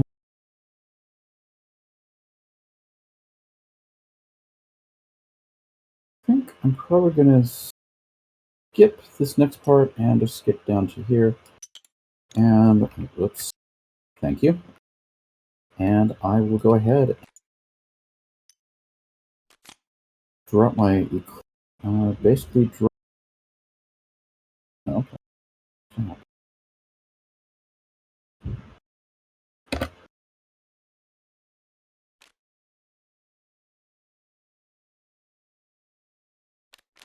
That's my clips pile. Okay, right. So I'm pretty much out of cards after the whole culture thing I had. So why not end the game with a bit of culture? So um, I'm going to play this card. It gives me 2 tools pretty much instantly. And I'm going to spend a couple of food in order to get 3 labor in order to get this card.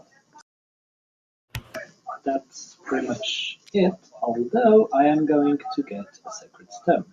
I'm going to spend the remaining food I have plus the 2 to get this one, which gives me a card. And that's pretty much it as far as I'm concerned. I'm just going to put my clips pile and we'll see. Oh, I thought you said carrots and right.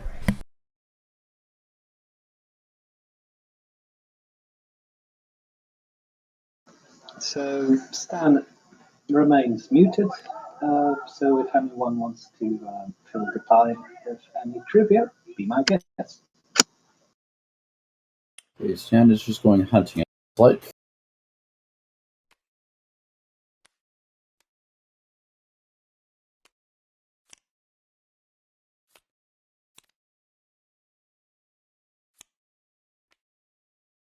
bear is good for you.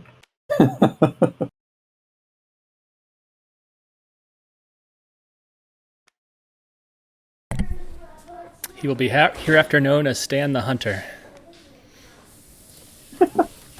Wait, that's 3 complete sets there? Yeah. That's awesome. Wow. I think we've seen 2 before, but I don't think we've ever seen 3 complete sets. Yeah.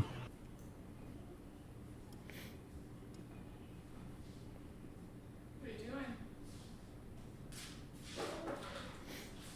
What?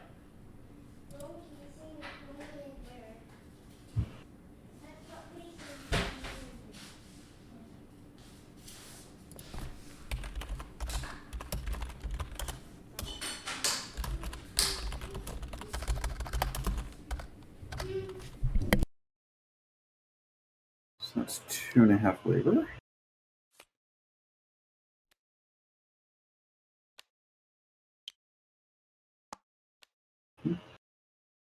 So you guys know what squirrel is called in German? No idea. Chipmunk? It's as painful to pronounce for English speakers as squirrel is for Germans. It's it's Symmetry. it's Eichhörnchen, Eichhörnchen?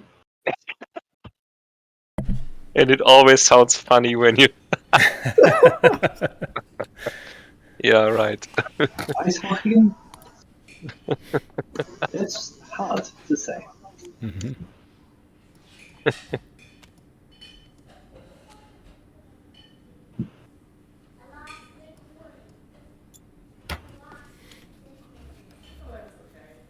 Okay, then we reveal our thingies, right? So Yep. So I actually got ahead of Stan. Huzzah.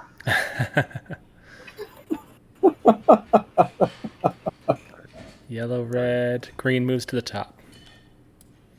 I have 3.5. Yep. So I No, have. it's 3.5. Yeah.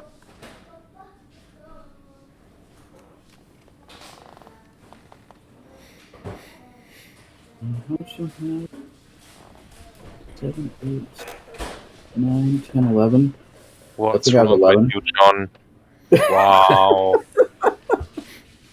does anybody else have any questions for Stan or anyone else? Well, John does his massive eclipse turn. I suggest that we just completely skip John's eclipse phase. All in favor? Okay, let's see here. So, turn order benefit is a megalith, but I'm going to take that as the idol. No need to draw more cards. So that will push me up to there. For spend points for 10 points, I will lend you a megalith if you want. I'm generous. Let's see here. So, on here, let's move this here. John, Yes. let me remind you that the map has to be taken care of. No, map is Any map last. benefit. Tribe, then animals, then map. Yeah. Well, turn order first before all of that too. Yeah, and I just did that. So, okay, so I'm going to do the napper, which, that's a tool, and a point. So. Okay, I have another question.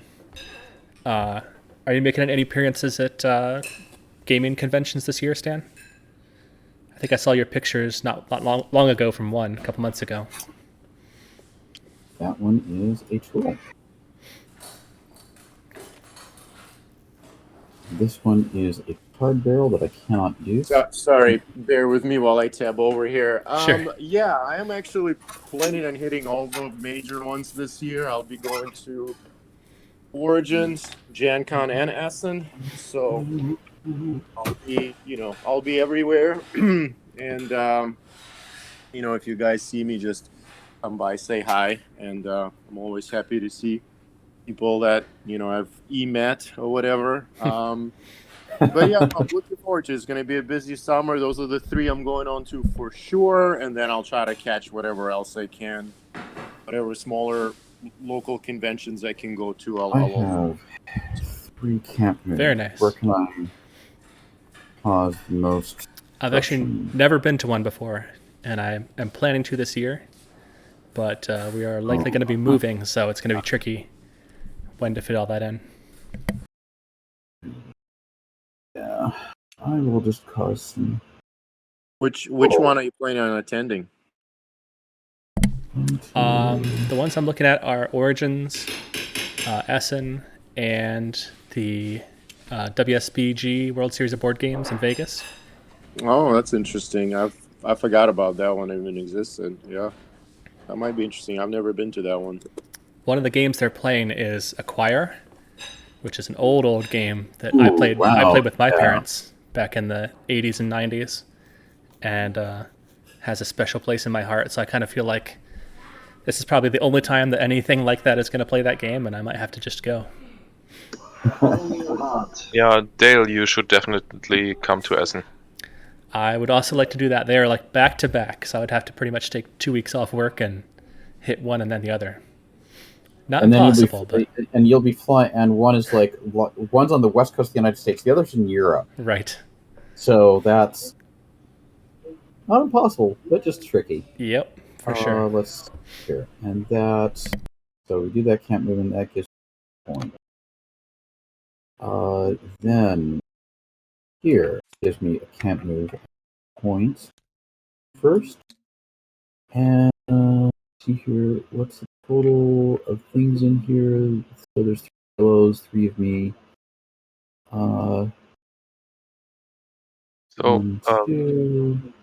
John, you did all the effects of the map already, right? I have not even touched the map yet. Because the map is always handled before your cards. First, it's the turn order track. Look at the. No. It's right here. It's right here. The map is Red the cards second first. to last. Sorry, I haven't said anything. Can affect the board. So. Yeah, you can. Yeah, the tribe cards, you could actually end up moving camps into a place. Yeah, sorry. Which is why it actually makes some sense gathering up these cards, because it can affect the flow of the game. You can actually score before or even after someone scores, or you can actually block them or anything. Mm-hmm. These cards, and with the Rivers and Rafts expansion, the card that comes with it. Yeah, with the base game, I really like the combination of the Hunters and Pathfinders, to place camps and then deploy them during the eclipse.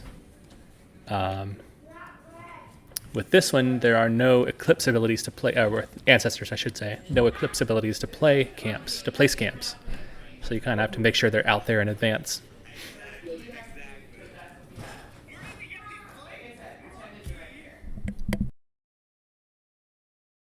Okay, so if instead of doing this, so if instead of doing that, I were to do that, would I have 3 of those available? Yeah, absolutely.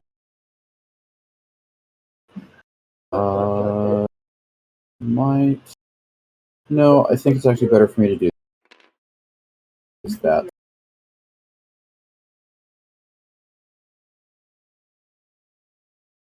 Cool. I'm going to have such. I'm not going to take can't move on that one, and point. And then this one here. What do I have coming away? Food. I'd rather have a trap. This one will give me 4.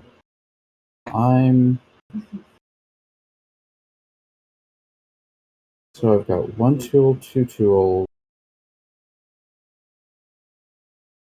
If I take, oh geez, I'm gonna have so much.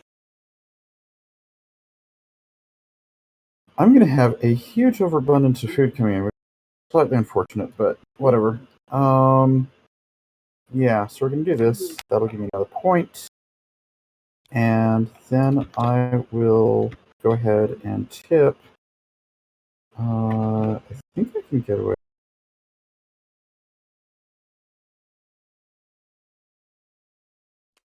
Tipping one of these, believe it or not. But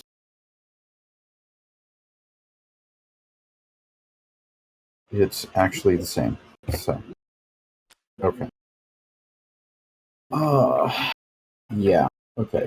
So tipping that, and that gains me a tribe card to hand. So this is actually, yeah.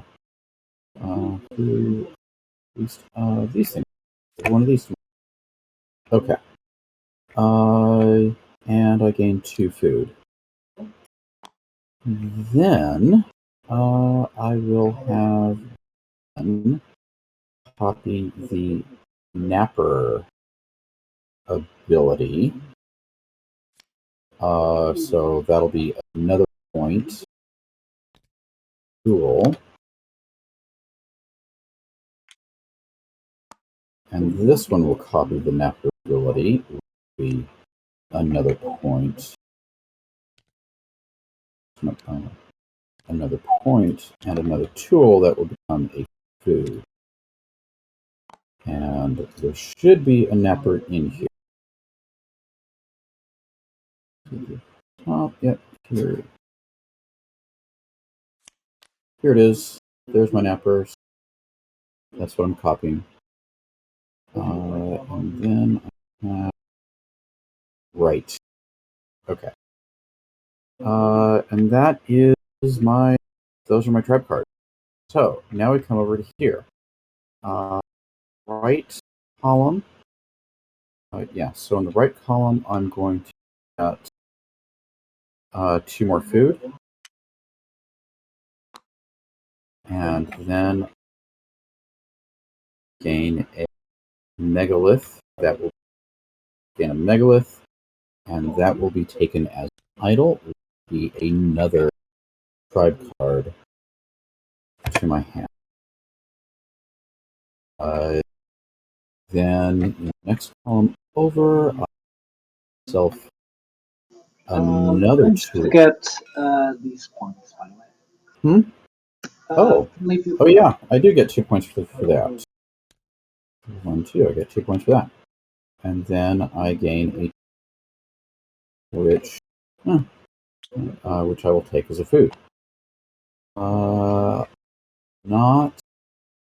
get anything else in the middle left column, then in the middle column, not that, not enough. And then I gain another that will be taken. So there. Okay. Middle right column. Not that, but here I do get another idle. Be this track here. And then I gain another point.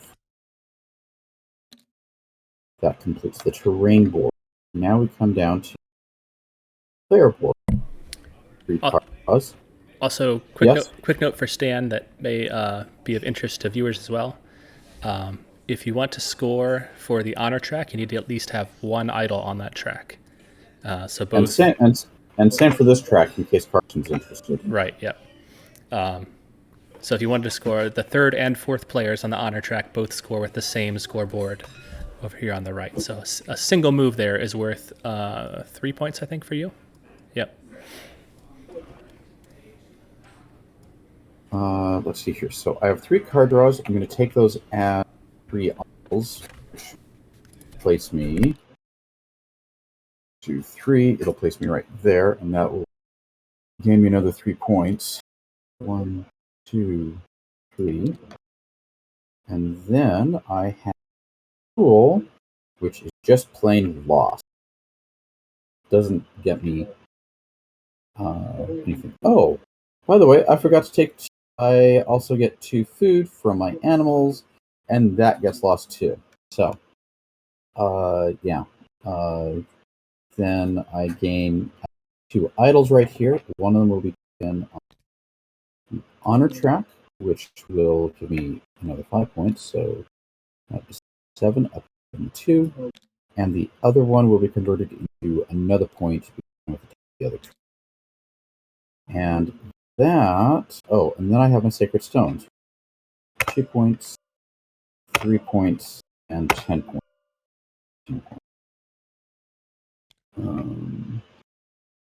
73 up to 80.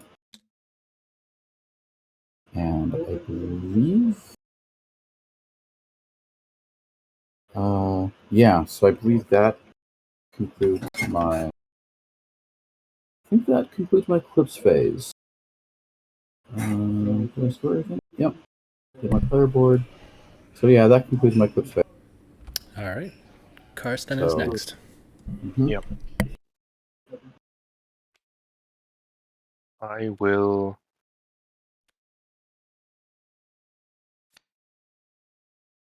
get an idle step instead of drawing a card, which gives me 5 points.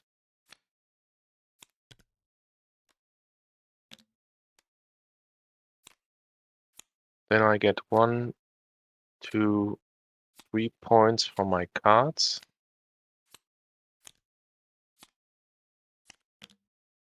As well as 1 tool.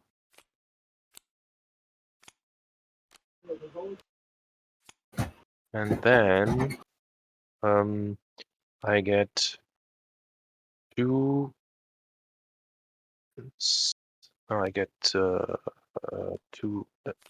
additional food, 1 additional idle step,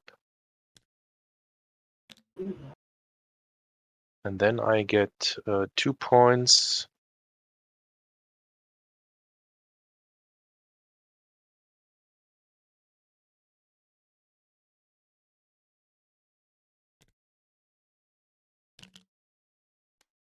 and then I'm done on the map.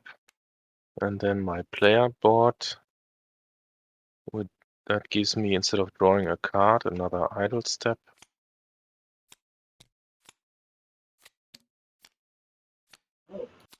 On the tool,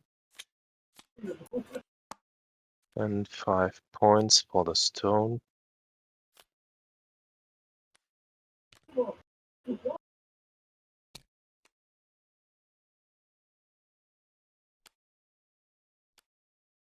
And for my animals, I get 1 food, And one more point.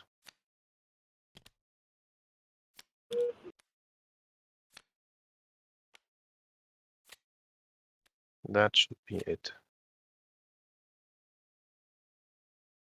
Okay. So it's my turn, is it? Yep, there you go. Yep. So the order track, it's an idle, it goes here. Okay. Next is the Eclipse Pile Track card. So I actually got this card earlier. It doesn't give me anything. I got it in the event that Stan would get and play a card such that I would be forward. Because I kind of wanted the idol more than the point. We'll see if the game will resolve itself into being 1 point the issue. That being said, cards are done, so next are the animals. So, animals give me 2 food, 2 tools, sorry, not 2 tools, 2 points. And an extra 3 from the Yeti. I believe that's all the animals accounted for. Now it's the terrain type.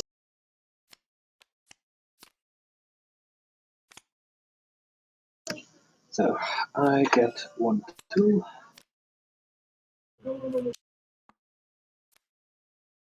I get another tool and 2 foods.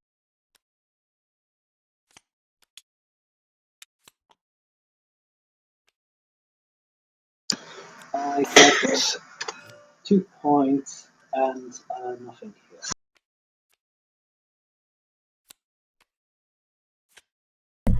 Stan said no to that one. Yes, Denied. I can see that. I can clearly see that. 5 influence on that one. Yeah. No one is contesting that. Okay, terrain's done, so all that remains is player board. So 3 cards are 3 idols, so, and 1 card goes into this card, doesn't matter which one. I get, if I recall correctly, 10 and now 12. Let me just check. So 2, 4, 6, 8, 10, 12. Correct. So 72. I get an extra 2 and an idol, which is yet another card, and that's my turn. Okay.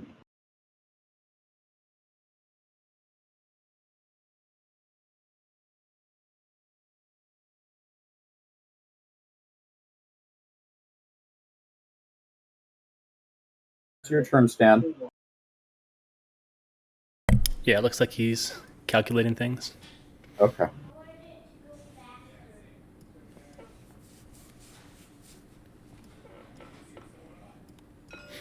He's using his Yep. he's using his hunter's instinct to sniff out the most points. Good instinct. Yep. Nice. 58. Yep. Mm-hmm.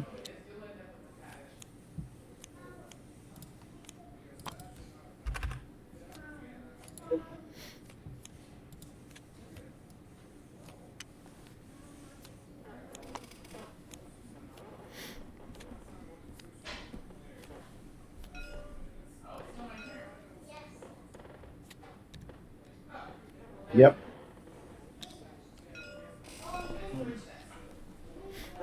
2 idols. Was that 3 points?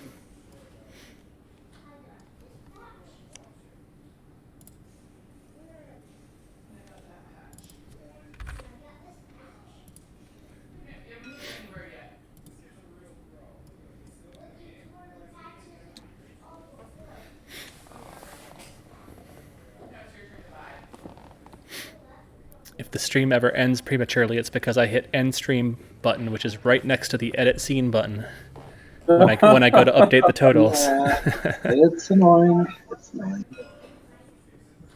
And he's turning cards into idols, presumably. Yeah. Yep. Nice. 1 space is all he needs.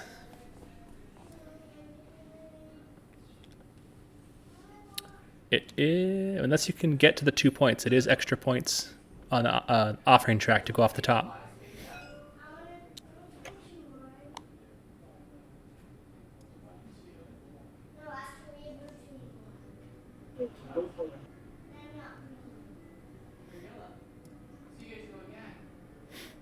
So Stan, and instead of taking those 2 idols on the honor track, you could just get 2 extra points off offering.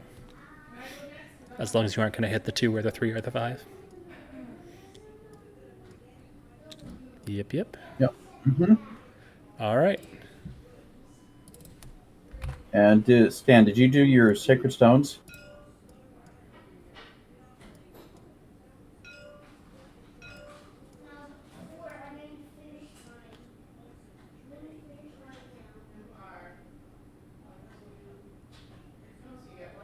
Oh, wow. 81. Okay. Nice. Cool. Okay. So end game scoring is also on these player reference cards. Whoops. Oh, Stan is also taking this. Oh, to yes, get, that's right. I guess, 12 more points. Yep. Moves into first place by the end. Yep. Very nice. How the tide turns. How the turntables. All right. So yeah. So look at the reference card. End game scoring is pretty straightforward. Offering track first, then honor track, then tribe and culture cards in your deck, and finally animal cards, which in Ancestor, in a fully Ancestors game, we will not be doing. Did the no nut? The nut did not turn up. Yeah. Did you activate the squirrel on the last turn? Oh. Oh, unfortunate. So that's an extra idol, extra point. I'm just going to ask. We're each going to do the final scoring individually, right? Yeah, but we could kind of call it out as we go. So offering track. Okay, so John for me, and Stan are 1-1 for resources, so 15 points. and 15 for Stan as well. Yep, so I go to 103. I can handle that if you're counting your cards. He goes to 109. I get 4 more points, so 76. That was at 2-1, and Karsten is 4-1. Did you score already that, Karsten? Yep. Okay. All right, and then honor track. Ricardo is in first, John in 15. second, Karsten third. Karsten and Stan will both score the 3rd, 4th place. I Track had here. 7 cards in burial, so I get 10 points. That's maybe 113.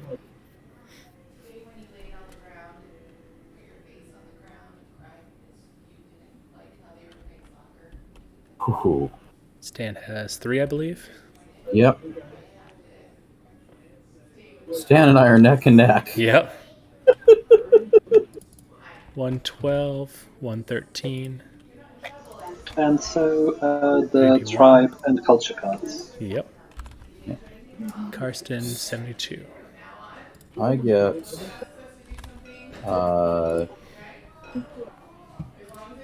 19 plus 2 is 21 for my deck. So I'm at 113. That puts me at 134. Demand a rematch in Sweet Mess. Sounds good. So I had 22 points on the cards. Wow. 113. And Karsten. Still doing your deck score? No, I've counted everything. Oh, 72 is the final? Yep. All right. So when did you accidentally hit the wrong button. Oh, with the stream? Mm. Oh, I didn't. I said, oh, should I have? Is that what you're saying?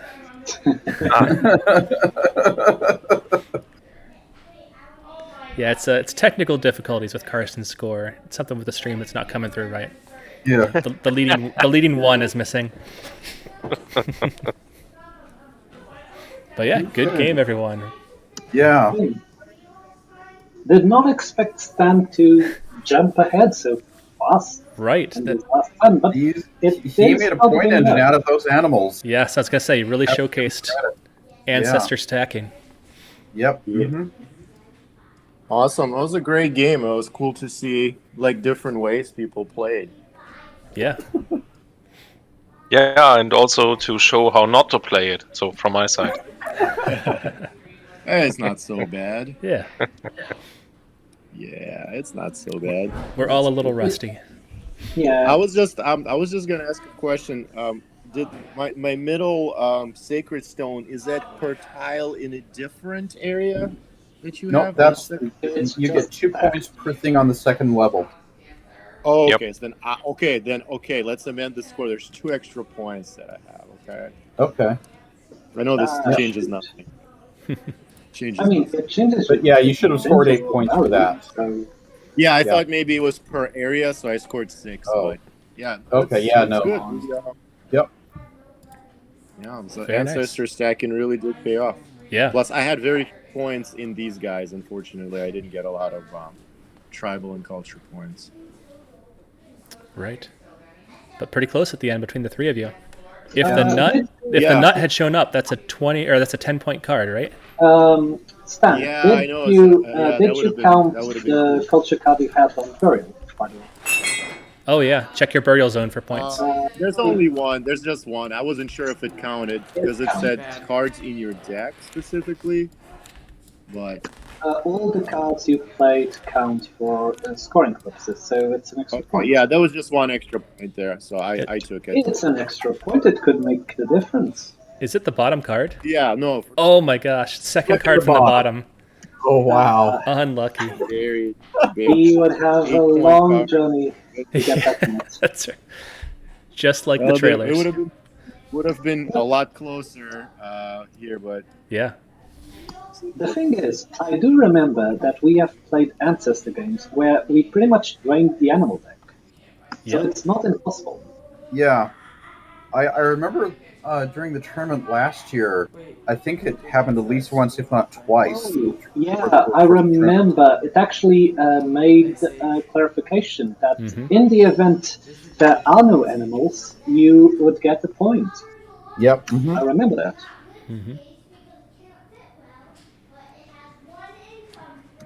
yeah. All right. Very cool, guys. Well, Yeah. thank you so much. Thank It's great Nice to to finally refresh meet my you, memory Stan. on this game. Yeah, thanks for joining us. Appreciate it. Yeah. It's great meeting Same. you. And thanks for answering all our likewise. pestering questions. Yep. Love the game. 10 of 10 for me. Yep. All right. Definitely. It's a Thank pretty you so enjoyable much. game.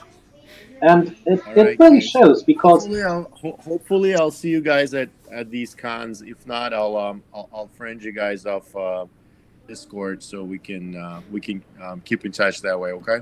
fair enough. Yeah, That'd be great. I'm sure we'll meet in Essen. Awesome. Yeah, I'll be there. I mean, it's a small place. We'll find each other, no problem. Yeah. All right, guys. see you later. All right. Have a good Yeah. night. Take care. Yeah. Okay.